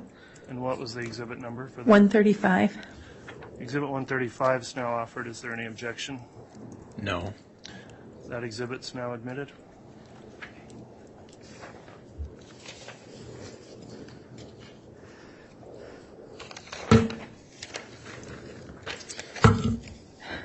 Your Honor, the next one would be State's Exhibit 136, the certified business records associated from CPA Garth Wilcox for the financial books of Chad and Tammy Daybell.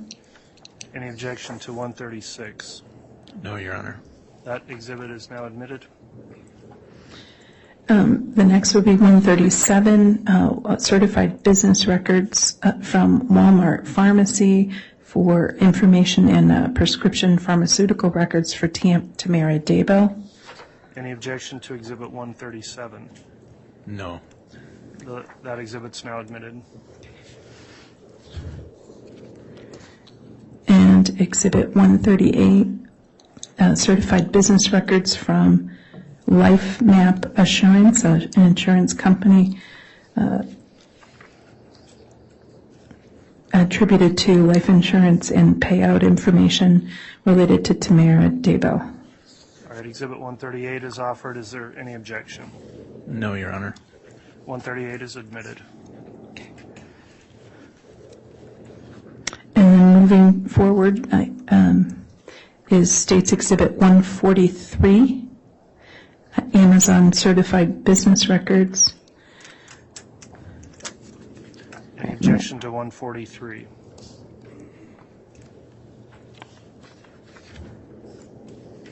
Large stack.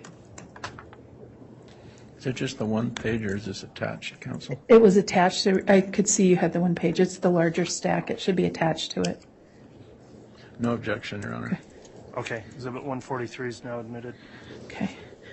I think that's all those for now, Judge. All right, thank you, Ms. Smith. Okay.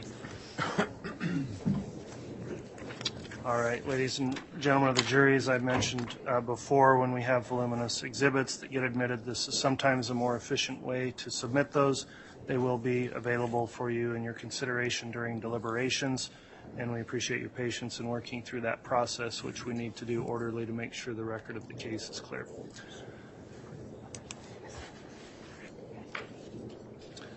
All right, at this time you can inquire on direct then, Ms. Smith. Thank you, Your Honor. Thank you, Detective Sergeant. Sorry about that. Sir, can you tell us a little bit about your background? Yeah. I have been involved in law enforcement for the past 30 years.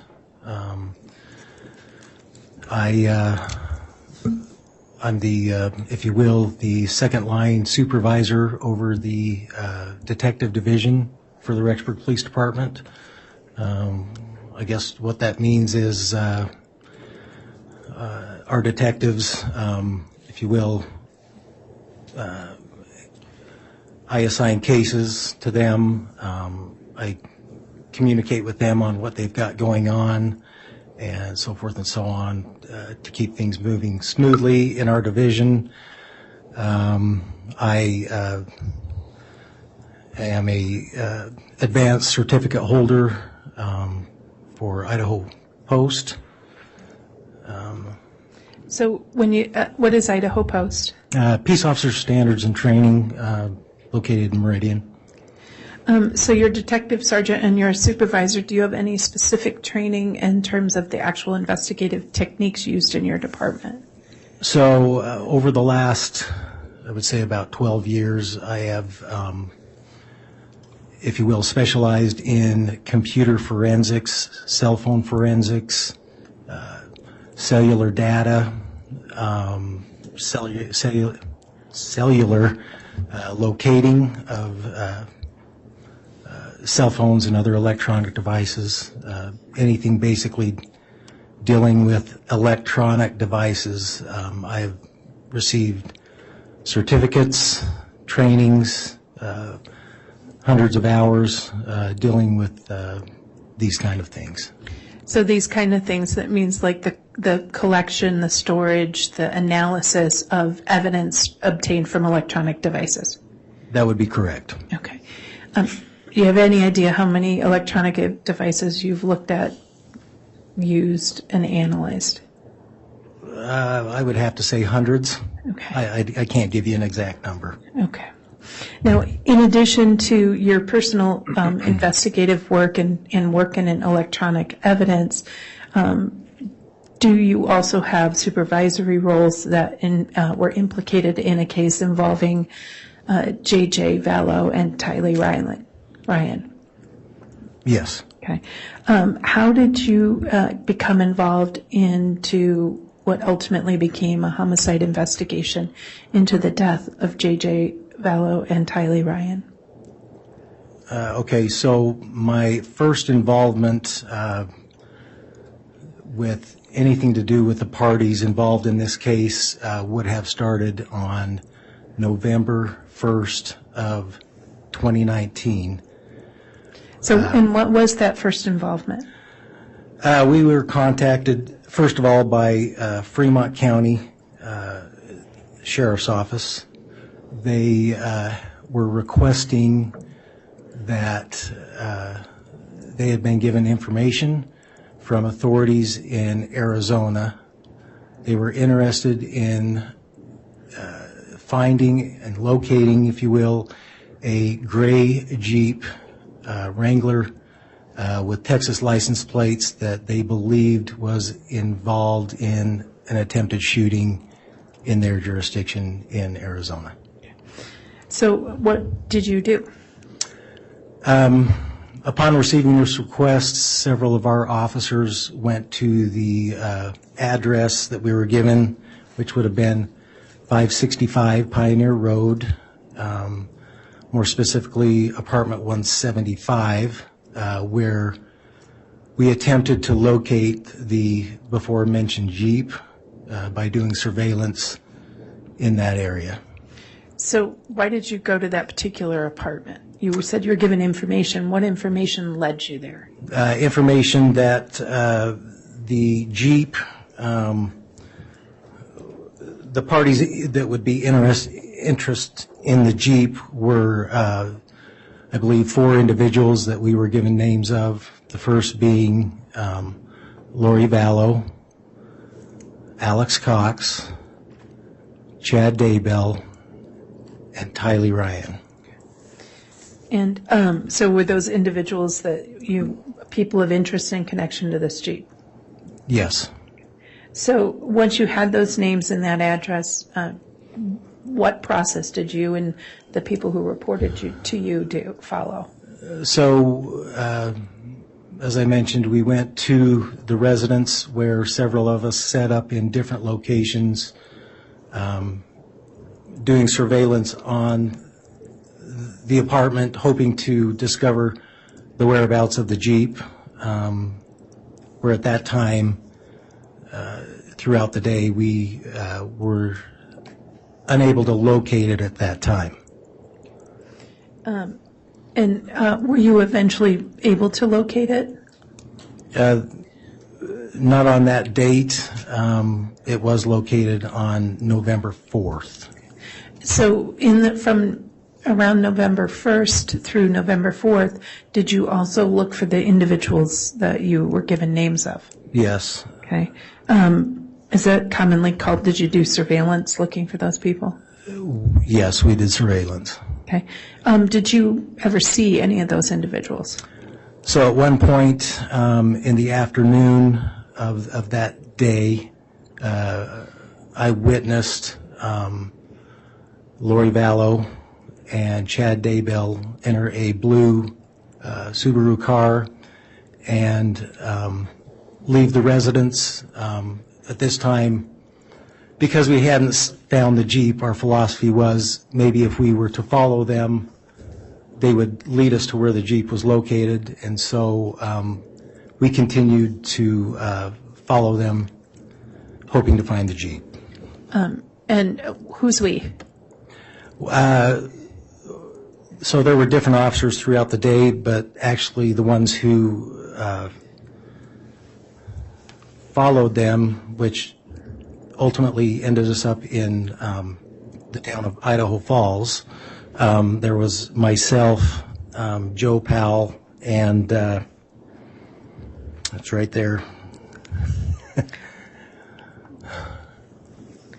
Other officers? Another Fremont officer. Okay. And so as you followed them, who did you follow? We followed the blue car, which the occupants were Chad Daybell and Lori Vallow. Okay. And did you take any photographs of them? I did. We followed them to Idaho Falls. They made a couple stops, a Mountain America Credit Union, and after they left there, they proceeded through the parking lot to the adjacent business, which would have been Hobby Lobby. And at that time, I parked a short ways away from them, and I watched the two of them exit the car, walk through the parking lot together into Hobby Lobby. Okay. I had moved my exhibits over there, so let me grab them. So that they're not.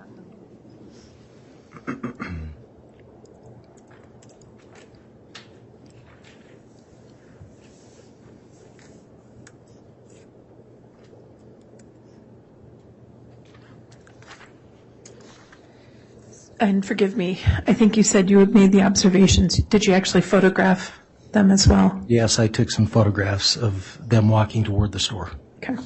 Your Honor, the state would request that States Exhibit 36C and B be shown to the witness. Both a courtesy copy has been supplied the court, and a copy has been given to defense counsel as well. It was also previously disclosed to defense counsel. They can be shown to the witness. Thank you.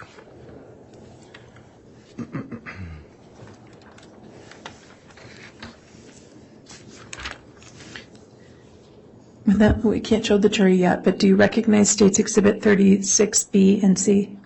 Yes, I do. Okay. What are they? These would be copies of the photographs that I took of the two individuals entering the store. Okay. And what date? This would have been November 1st, 2019. Okay. Your Honor, move for the admission of States Exhibit 36B and C. Any objection? No. Okay. Exhibits 36B and C are both admitted. Okay. Request permission to publish, Your Honor. They may be published.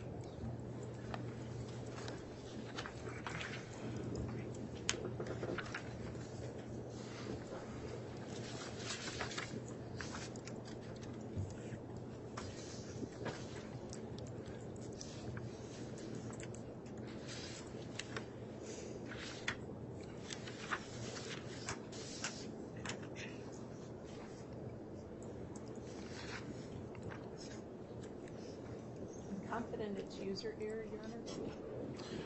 We'll check. We have had an issue, so let's make sure. What's that? I don't need the computer. I was just making sure it was cooked. Oh, yeah. Sorry, no ma'am.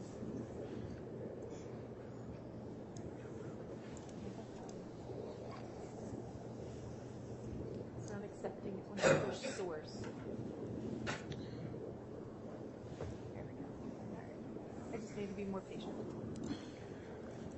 Let me show you what has been marked is States Exhibit 36B. Can you describe this for us and tell us what your observations were? Yes, so in this photograph, I was inside of my car, took this photograph out of my windshield. This would be Chad Daybell and Lori Vallow as they were walking into the store. My observations were they were walking, they were holding hands and at times talking, and I witnessed Lori at times was placing her head on his shoulder as they walked toward the store. And what are we seeing in 36C?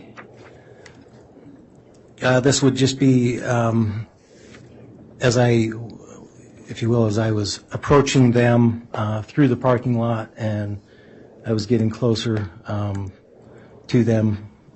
This is just another photograph of the same as I got closer. They were holding hands and walking into the store as well.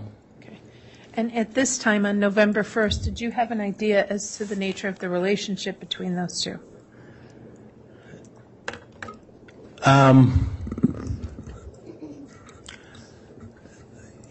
I had been told that they had possibly been together. Okay. And so you indicated that the Jeep itself was later found? Yes, 3 days later on the 4th, which was a Monday, it was located at that residence, the before-mentioned residence. In which particular apartment? In the parking lot outside of apartment 175. Okay. And when it was located, was that vehicle seized? Yes, we had been requested to recover the vehicle for Arizona. Okay. And did the Rexburg Police Department do that? Yes, we had the vehicle towed to our secure impound lot. Okay. And who was identified, if you remember, who was identified as the owner of that vehicle? I believe the owner, at least on the registration, was Joe Ryan and Tylee Ryan. Okay. And so on November 4th, when the car is towed, did anybody call the police looking for the car? So from that time until really my next encounter with them, there were no inquiries as to where the car had gone. We had even tried to reach out and say that we had taken the car, but were not able to get a hold of anybody, and nor did anyone inquire that their vehicle was missing. Okay. And Tylee Ryan was a teenager, and it was known to be her car? Yes, it was known to be what she would drive. Okay. Now, you said your next encounter with them. What was the next encounter with them? So after this encounter involving the Jeep, again on August 26th, we had received information. I'm sorry, what date? September 26th. We had received information that a child. I'll object, Your Honor. Hearsay. That'll be sustained. Okay. You said there was another encounter with them, so the Jeep was seized November 4th, and forgive me, I may have misheard. The registered owner on that car was Charles Vallow and Tylee Ryan? No, I believe it was Joe Ryan and Tylee Ryan. Okay.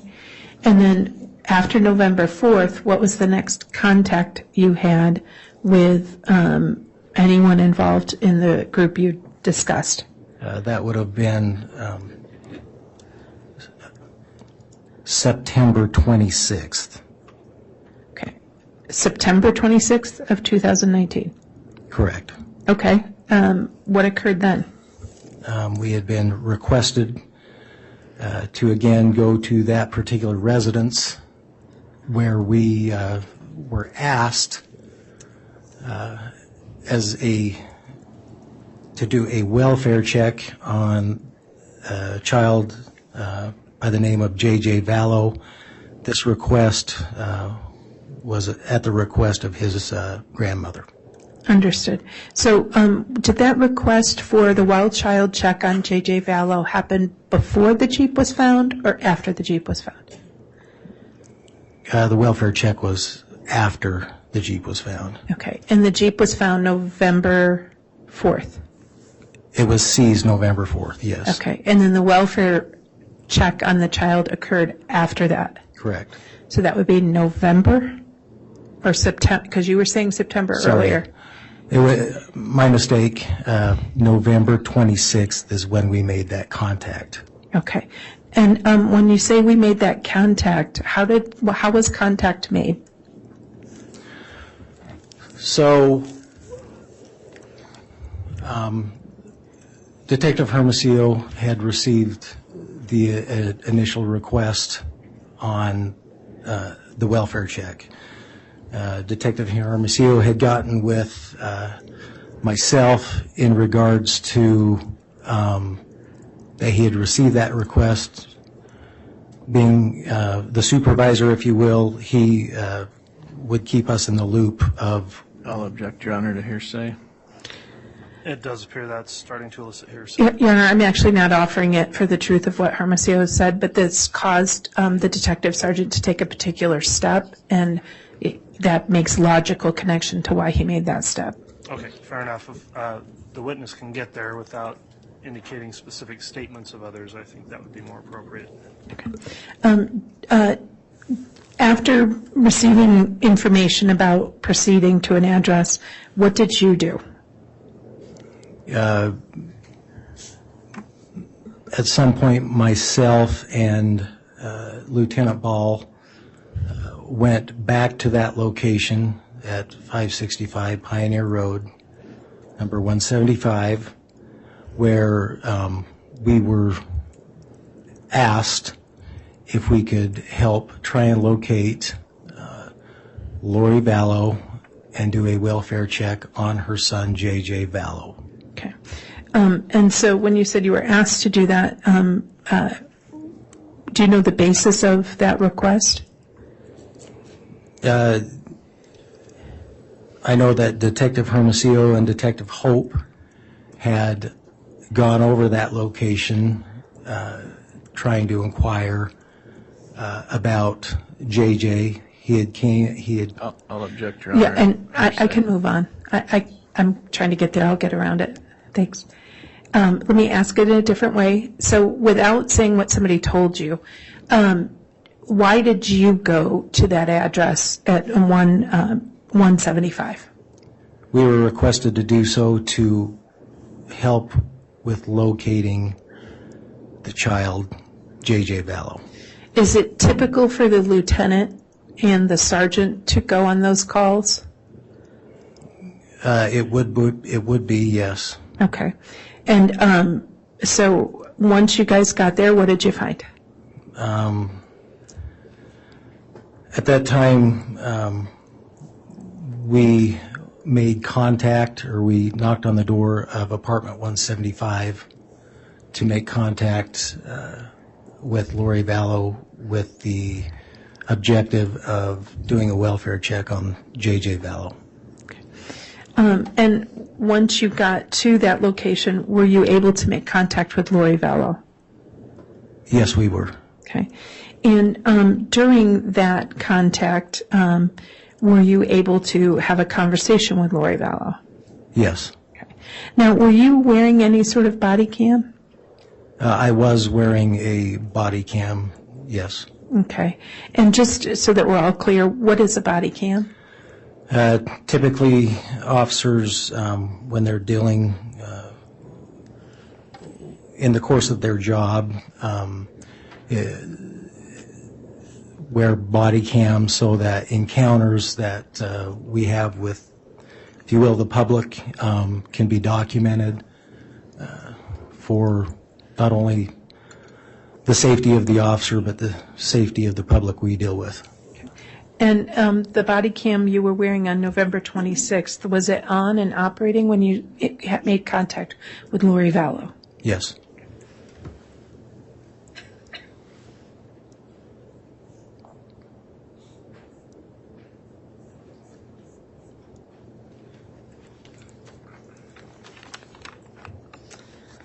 And in anticipation of testifying today, did you review or prepare and review a thumb drive with a copy of that recording? Yes, I did. Okay. And that recording, was it a true and accurate copy of the recording of your body cam of your initial contact with Lori Vallow on November 26th? Yes, it is. Okay. May I ask that the witness be given State's Exhibit 59, Your Honor? Yes.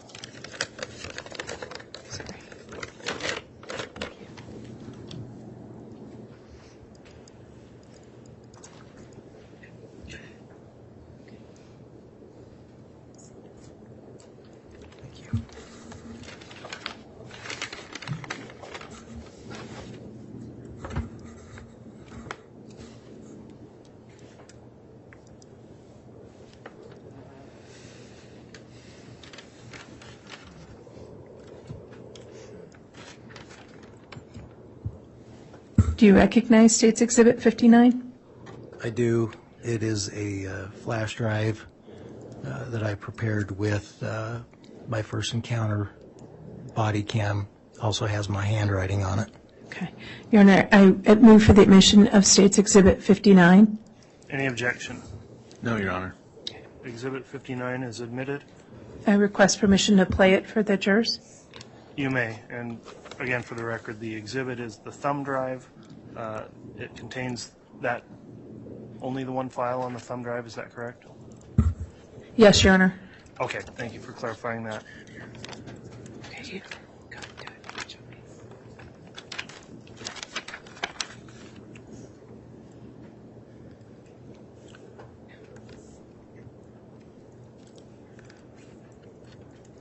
And Ms. Smith, do you happen to know the length of the footage? I don't want to be wrong. Detective Sergeant, what is it about? How long is it? Probably about 5 minutes. Okay. All right, thank you. Or less. Thanks. Thank you.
I think we're ready, Judge. Thanks. Very well, you can publish that. Yes.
Concerned because it just was kind of weird. It is very weird. I've had to move around a lot. One of my brothers is trying to kill me. Not the brother that was here. Obviously, he's kind of my protector.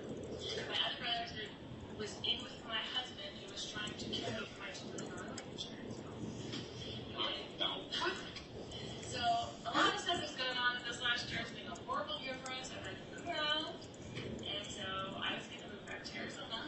Put myself back in school there because I tried for my school here, public school in Kennedy. He went for 2 months and tried it, but he had this congratulated. Now, the person who called is my sister-in-law, but she's his natural grandmother. He's adopted by us. Okay, so her son, who is a drug addict, had a baby with a girl who's a drug addict, and they took him from, CPS took him, gave him to the grandmother. She came by, and then she wanted us to adopt him, which we did. By us? My husband and I, who died earlier this year. He passed away. Since he passed away, she's been trying to fight me for him and being really horrible to me. She's kind of paternal friend. Okay, thank you. That makes sense. That's what I mean. The paternal grandmother. Yes, he has autism and ADHD. He doesn't really talk to people. Like he's very special needs. So I have him in a special needs school there. She was trying to. So what happened was, my husband, who we were married for 18 years and have raised all these 5 kids together, switched his life insurance policy to her, right? To his sister, who got $1 million when he died, and we got nothing. For me to raise JJ, and all the kids got nothing, and everybody got nothing. She got $1 million. So I knew she was going to try to sue me for him, or she now has $1 million, so she can hire people to help him, and I have nothing. But you have legal custody. He's my son. I adopted him. Right. He's 2 years. We had him from the time he was 8 months old until 2 years old. So she does nothing that wants to cause me trouble. So I don't tell people the truth about where we're going, what we're doing, because of those reasons. So I look like a suspect, but I am not a good person. Raised all of my kids. I've done everything that I'm supposed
concern in this whole thing is the child. I got it. And so that's where we're at on the, and then we were just a little weirded out when, you know, and I understand now that we've heard your side of the story. It's awful. I feel like I'm being tracked all the time. Like, why are police coming to my door? What did I do? You said you're out visiting with two guys, and I assume one's your brother? Yeah. Who was the other one? The other guy there was his brother. There was two. Well, we had two detectives over here trying to. Looking for you a little while ago. Oh, because I was at the store. And they ran into. Well, probably one of your brothers. My brother and his friend, probably. Who's that? Chad. Chad and Brad. What's his last name? Okay. It's just a mess. It's constantly causing me trouble. Check it. Daybell. It's an author. Doesn't he live like out in the? He's not the Chad Daybell. Hey, his wife passed away recently. Is that him? I don't know. But it sounds familiar as an offer. He's got a couple of daughters. Okay. All right. What? Do you need anything else? Sorry to bother you. Thank you. Yeah. We don't mean to be a problem. I'm sorry that people are constantly knocking at my door looking for me, and I just don't want to be found. You had problems with it. What happened? Well, the reason I'm living is that the brother that was going to kill me, that found emails and texts with my husband at the time, kept showing up here, so he found out where I was, and he was knocking on my door. No, this was your brother? He showed up here and was knocking on your door. He lives in Kansas. And you said something about you were getting threatening emails? Well, no. Just after my husband passed, I found emails and texts between them that they were planning all this stuff to get rid of me. Well, that's when I'm moving back. I'm moving, and I'm not going to be in a place. I'm going to live with my friend, Melanie. Don't tell anybody her name yet, because I don't want anything in my name. I put the apartment in my name, but I've been staying over here with my brother because he just about me, so. Back up. You know, you can call him. Take care of it. Well, that's what I'm saying. Like, it's just a nightmare. I mean, I canceled the insurance policy since my husband passed, so there's no money. What are they going to do with JJ? Like, what do people think? Yeah. So, Well, if you have a problem, so back up and free to call us. We'll come and run him off or something. Okay. All right. Okay, get out of here. Say goodbye. Thank you. See ya.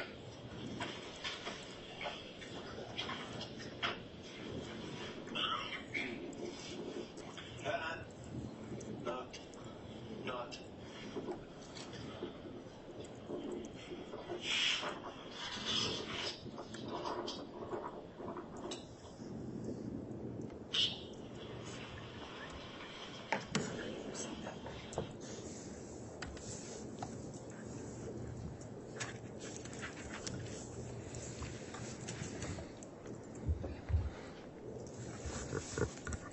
So, Detective Sergeant, Judge, at what point do you want to do a lunch break? Do you want me to finish this part? I mean, not lunch break, an mid-afternoon break. I think anytime now in the next 5 or 10 minutes would be fine, or now if you'd like. Well, I can finish this section and then there will be another video to play so we can break between the two? Let's do that. Okay, thank you, Judge. So what parts of that conversation stood out to you that caused you to take additional steps?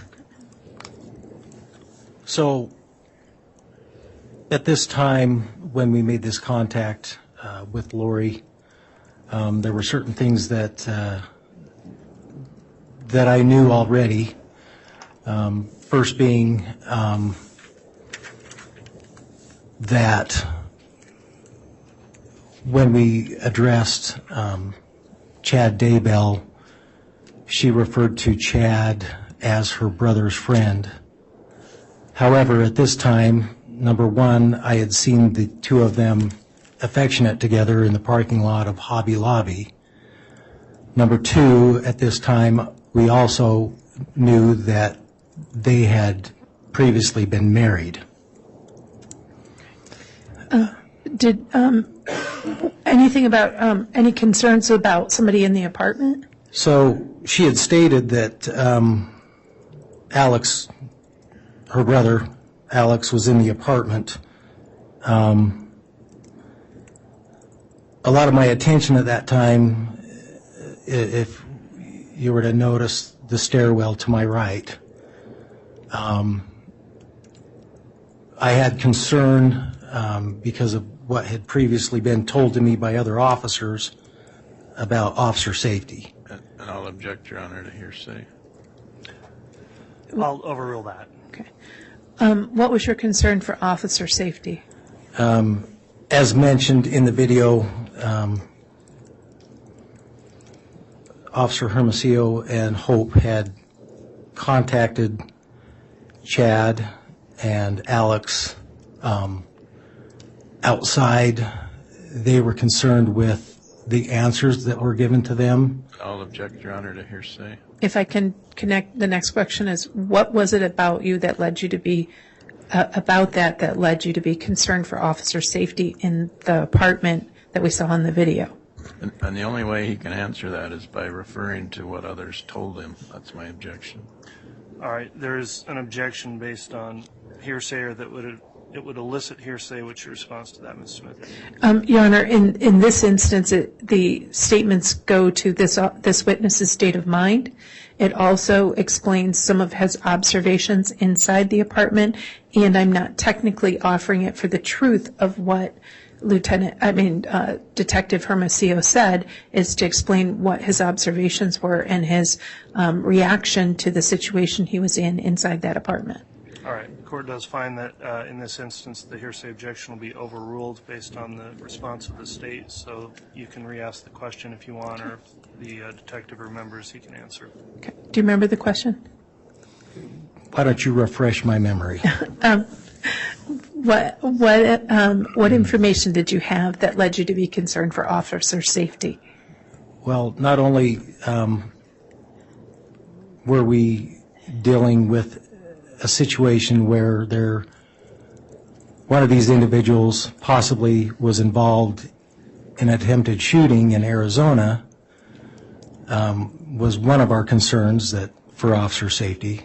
And number two, statements made to us that the individuals were being evasive and lying. Also, as officers, heightened our awareness of our own safety. So while you were in there, you mentioned something about observations of the stairs. What were your observations of the stairs? Well, one of the other odd things that I felt at that time, Lori said that her brother was there. And I found it odd that where he had been talked to just minutes earlier, that he wouldn't come down or if he was there, engage in this conversation. But my attention was drawn because at the top of the stairs, I could see movement, whether there was a window or a light that was reflecting, and I could see movement as it moved back and forth off the reflection of a wall. And at that time, I was concerned for safety if someone was to come down and try and surprise us. And so at the end of the conversation, there was something about follow-up that was going to be done? When you left Lori Vallow's apartment that day at that first visit, what information, where is law enforcement going to act on? So she expressed when we talked to her that she had given the information by phone to one of my coworkers to how to contact her friend Melanie Gibb, who she claimed JJ was with, and work out some kind of a welfare check so we could check on the safety of the child. And so at that point, that's when you and Lieutenant Ball, and who else was in that video from the law enforcement end? That would have been Officer Kellen Wetton. Okay. So that's when you, Officer Wetton, and Lieutenant Ball left under the belief that there was going to be contact with Melanie Gibb? Yes. Okay. Your Honor, this would be I have another video after this, so. Okay, let's go ahead and take our mid-afternoon break. We did take a fairly long lunch, so we'll try to shorten this one up if we can somewhat, but it does take time to get all of our jurors situated and comfortable to return, so we'll come back in just hopefully 15 minutes or so. All right, please.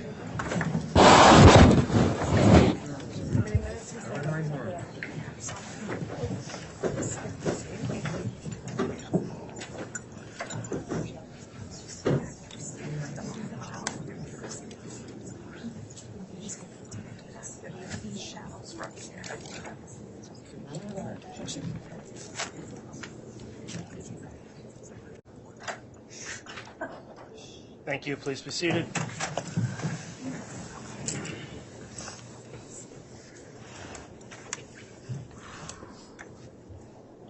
All right, we can have the jurors return.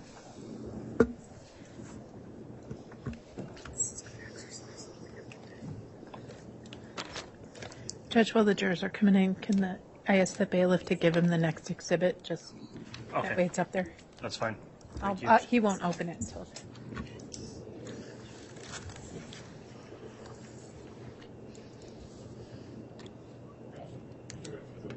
Oh, those can go to the clerk. I think we're done with those. No, those we can publish another time.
All right, please.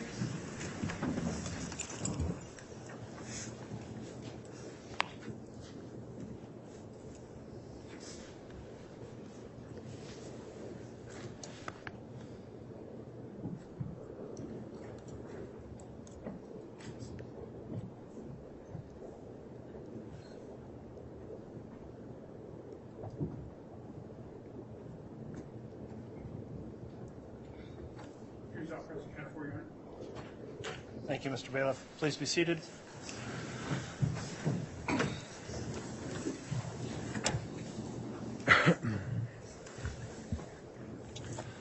Okay, Okay, we're back on the record on CR 22-21-1624, State of Idaho versus Lori Vallow. I'll remind the witness, Detective Stubbs, you're still under oath for your testimony. We took our mid-afternoon break, and we'll continue with your direct examination at this time, Ms. Smith.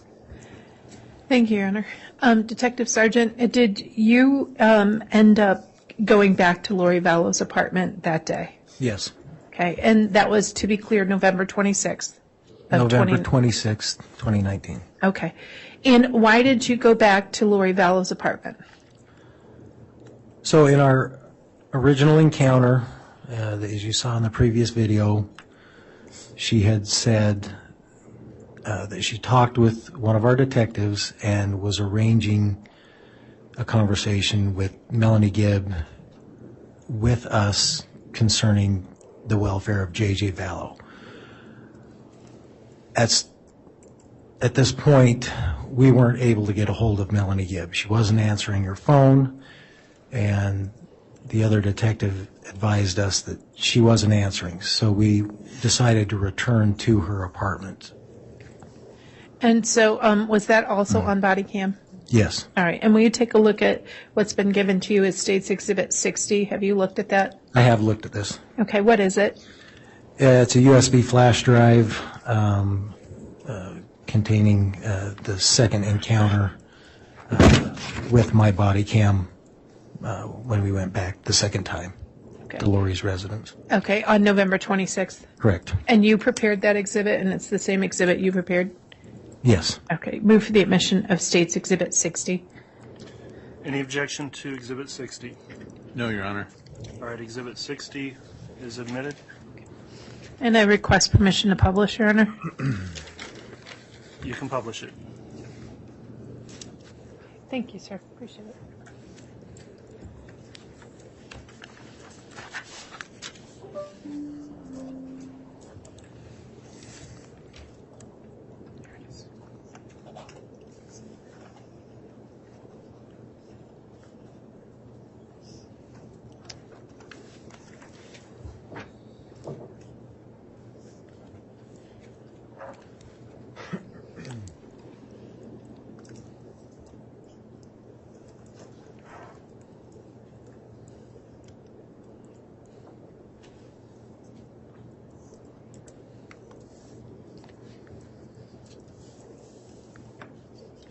Apparently the computer freezes for me, but not for Mr. Rammel, so I'm going to ask him to do it. They like him better. Thank you.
Thank you very much.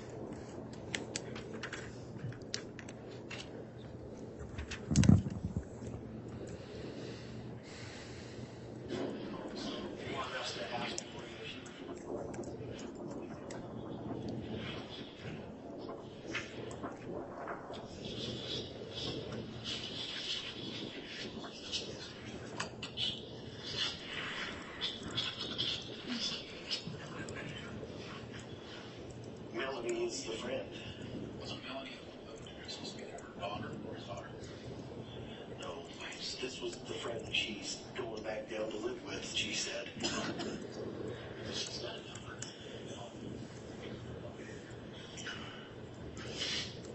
Let's just see if she will call and have Melanie get a hold of Hope and just do a verification.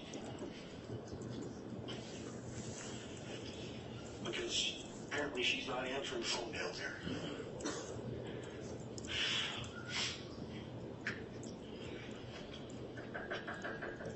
Lori?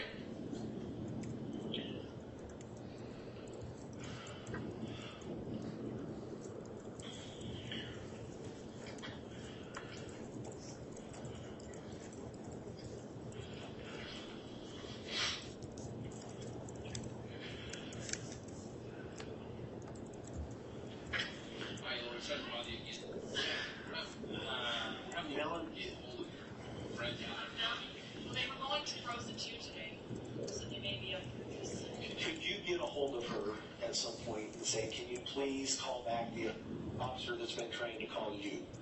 Sure. Yes, I think they are right now. He's been trying to call her or other officer.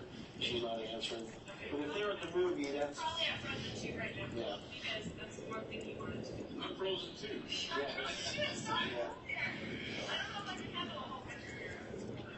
Yeah. So if she'll just return his call, that'd be great. Okay. Thanks.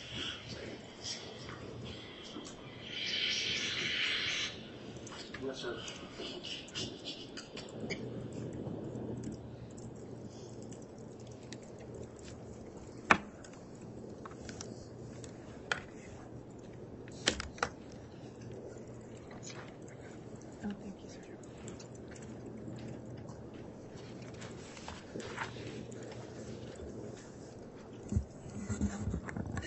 So, Detective Sergeant, after that conversation with her, what was the next involvement that you or officers had?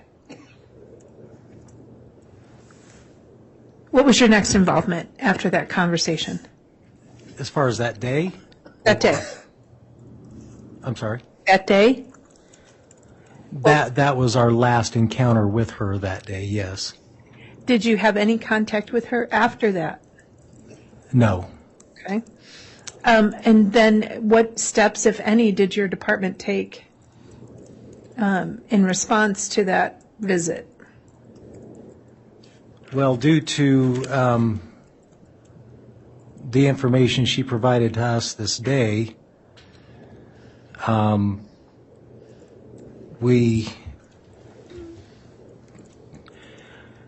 were able to get a hold of Melanie Gibb, later that afternoon, evening. She advised us that she did not have JJ, she was not in Arizona, and they had not been to the movies. She said she was currently I'll object, Your Honor, to hearsay. Sustained. So did the conversation with Melanie Gibb, let's do this. So given some of the information that you had, did you assess the statements that Lori Vallow made to law enforcement that day? Yes. Did you find any of those statements, were they by and large accurate or were they by and large inaccurate? By and large, inaccurate. How so? She had stated JJ was in Arizona. He was not. And I'll object, Your Honor, to hearsay. The only way he can answer that is with hearsay. He's talking about the defendant's statements, Your Honor. That's what I understood also. Those are the statements of a party opponent, so the hearsay objection's overruled. Okay. Maybe the witness could clarify who's making the statement. Okay. So what statements of Lori Vallow did you find inaccurate? Lori had told us that her son JJ was in Arizona.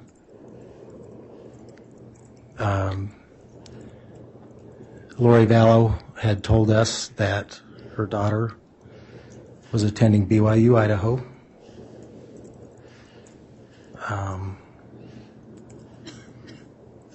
Did you have any information about her relationship with Chad Daybell, and was that consistent or inconsistent with what she told you? Like I before mentioned, we already knew that her and Chad were married at that time. And did you do any research into whether somebody had traveled to Rexburg in an attempt to kill her. Yes, Lori stated to us that her brother had come to Rexburg to her apartment in an attempt to kill her for a life insurance policy. Did your investigation reveal whether or not that brother had ever even been in Rexburg? And I'll object. The only way to answer that is through hearsay. That's sustained. Okay. Did you investigate the various statements that Lori Vallow made, and did your investigation into those statements result in you and members of your office department taking steps? Yes. Okay. So what statements were investigated that Lori Vallow, what additional statements were investigated that Lori Vallow made to you?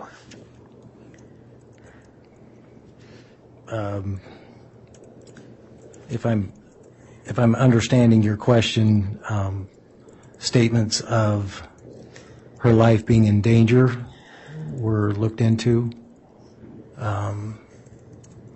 Did you find any evidence to substantiate that? We did not. Okay. Did you look into whether Tylee Ryan ever enrolled at BYU? Yes. Did you find any evidence to find that Tylee Ryan enrolled at BYU? No. Did you look into whether she was enrolling JJ in a special needs school in Arizona? Yes. Did you find any evidence to say that she had in fact re-enrolled JJ down in Arizona in a special needs school? We did not. Did you find any evidence in response to her statement that the principal had to drag JJ into the school in Rexburg? Yes. Okay, so the principal had to drag. Did you find evidence to substantiate that JJ had to be drugged into school in Rexburg? Sorry, I must have misunderstood. We did look into it, and we found no evidence that that was the case. And did you look into where Melanie Gibb was located at the time the defendant was claiming she was in Arizona with JJ? Yes. Did you find whether or not that was true, that Melanie Gibb was actually in Arizona? I'll object. The only way to answer that is through hearsay. I'll overrule that objection. Okay. Will you ask that again, please? Absolutely. Did you find evidence to show that Melanie Gibb was in Arizona at the time Lori Vallow claimed that Melanie Gibb was in Arizona? She was not in Arizona. Okay. So given these various statements, did you also consider the connection to the Jeep that was wanted from Arizona in making any decisions? So Can you rephrase that I know question? there was coughing. Did you consider the factor that the Jeep was wanted in connection to an attempted homicide in Arizona in connection to your analysis of Lori Vallow's statements? Yes. Okay. Now, did looking at that analysis and investigation lead your department to make any investigative decisions? Yes, at this time. What did you guys decide to do about this stuff? Due to the facts that we had discovered, which a lot of those were discovered later that evening, an effort was made to obtain a search warrant to go back to the residence and search the residence for evidence of J.J. Vallow. Okay. So did your department obtain that search warrant as to the apartment on the apartments on Pioneer Road? Yes, warrants were obtained for 3 different apartments in that complex. And what was your role in the execution of that search warrant or search warrants? Again, I I was assisting officers to search those residents for evidence of J.J. Vallow. Part of my role was I did take video footage once the apartments were gone into and that they were, if you will, cleared of any danger. I went in and documented apartments 174 and 175 with video footage. All right. May I ask that the witness be given State's Exhibit 7J, a copy of his footage? Yes. Okay. Okay. Thank you. Okay. Is 7J a copy of your footage and recording of the recording that you did November 27th, 2020 of the apartments 175? Of 2019, yes. Okay. You move for the admission of State's Exhibit. It's 7J, Your Honor. Any objection to 7J being admitted? No. All right, Exhibit 7J is admitted. And I'm going to request permission to publish this, Your Honor. It can be published. Thank you. I'm going to close this real quick.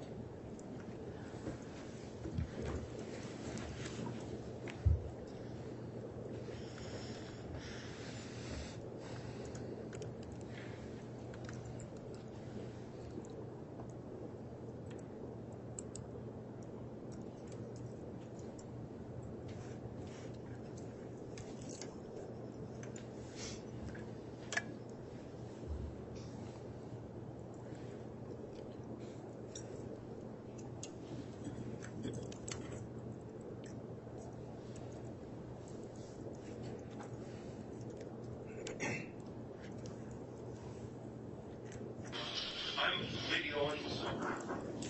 I'm doing the whole house.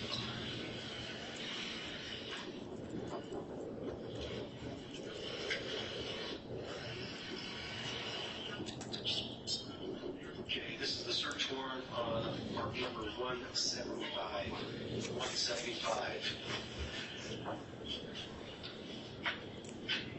Coming into the front door. This is the front room. Scanner. This is the damage to the door upon a known object warrant. Door.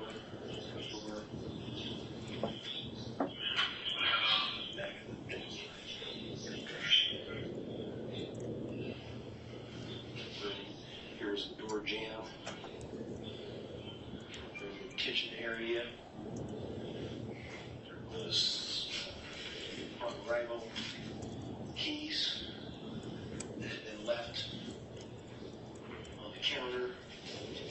A envelope from Amazon. This was on the front porch to Lori Vallow, 565 Pioneer Road, apartment 175, Rexburg, Idaho.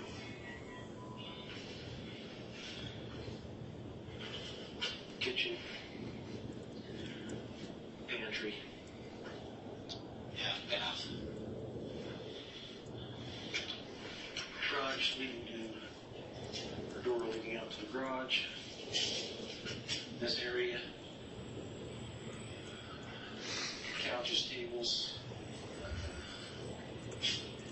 guns located in this area.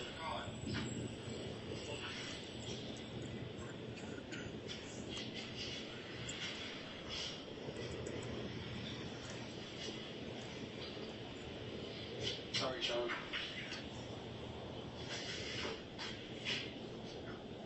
I'm going that way, Rob.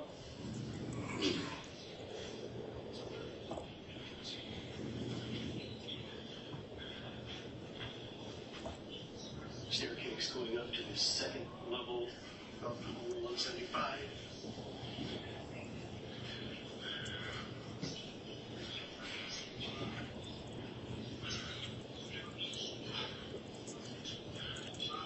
To the left, at the top of the landing, is a master bedroom, bed,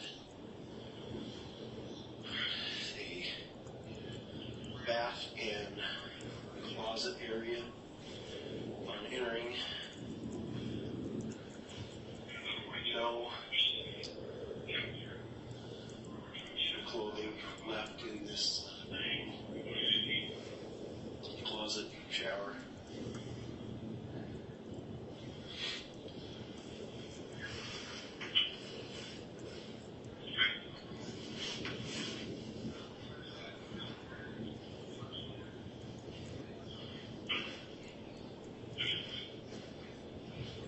Looks like there was some electronic devices on these at one time. I can see dust imprints.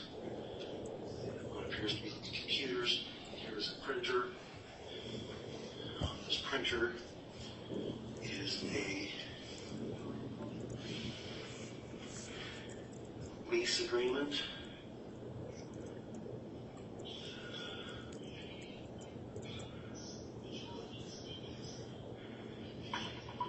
Looks like executed on October 1st, 2019.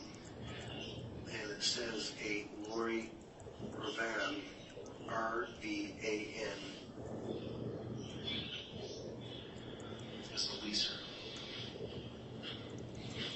Coming out of master bedroom, hall adjoining a laundry room to the right. Continuing down the hall to the left, a furnace, water heater, closet. Opposite that is a bathroom.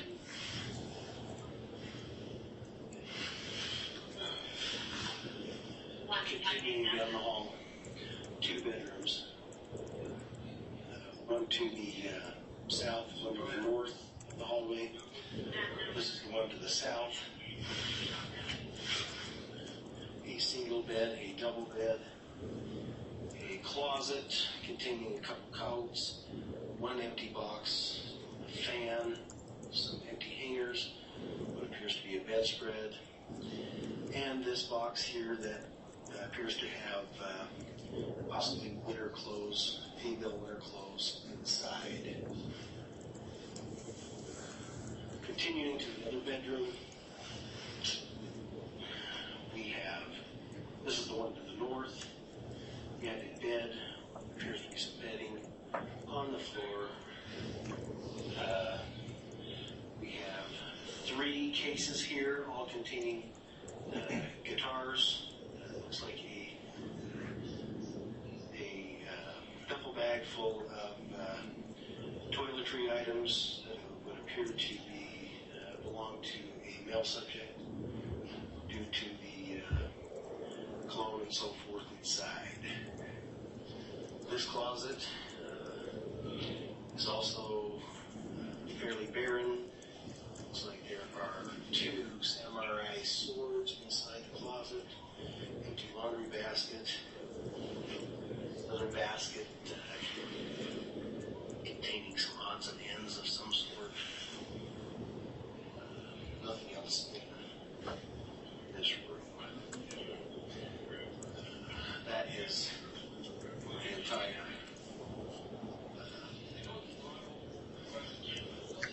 aspect of the home.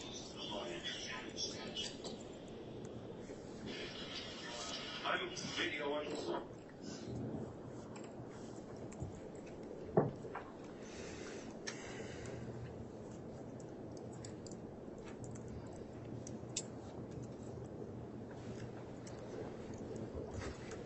Your Honor, we're happy to keep going, whatever the court's intention is. This officer did numerous electronic search warrants.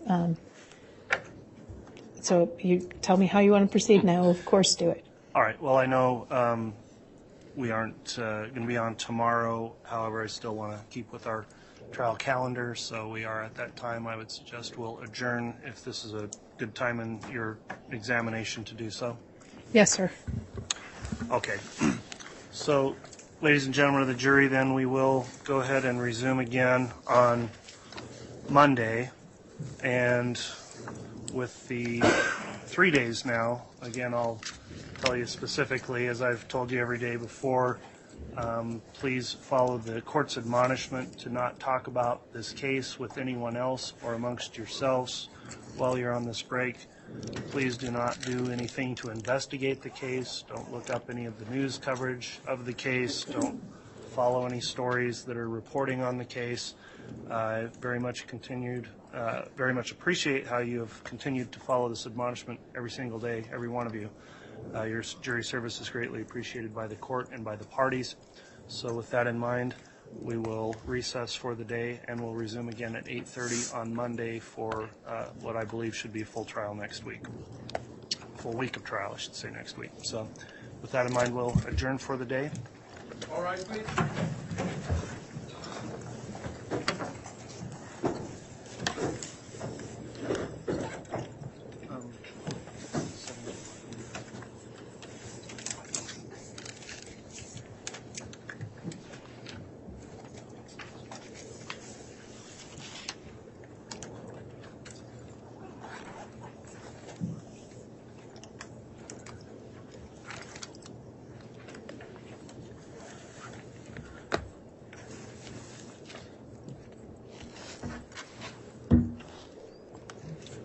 Thank you, counsel. We have a quick question on one of the exhibits we'll just address with you before you leave for the day. If you'll spend a moment, the clerk can explain. Thank you. That's fine. Sorry.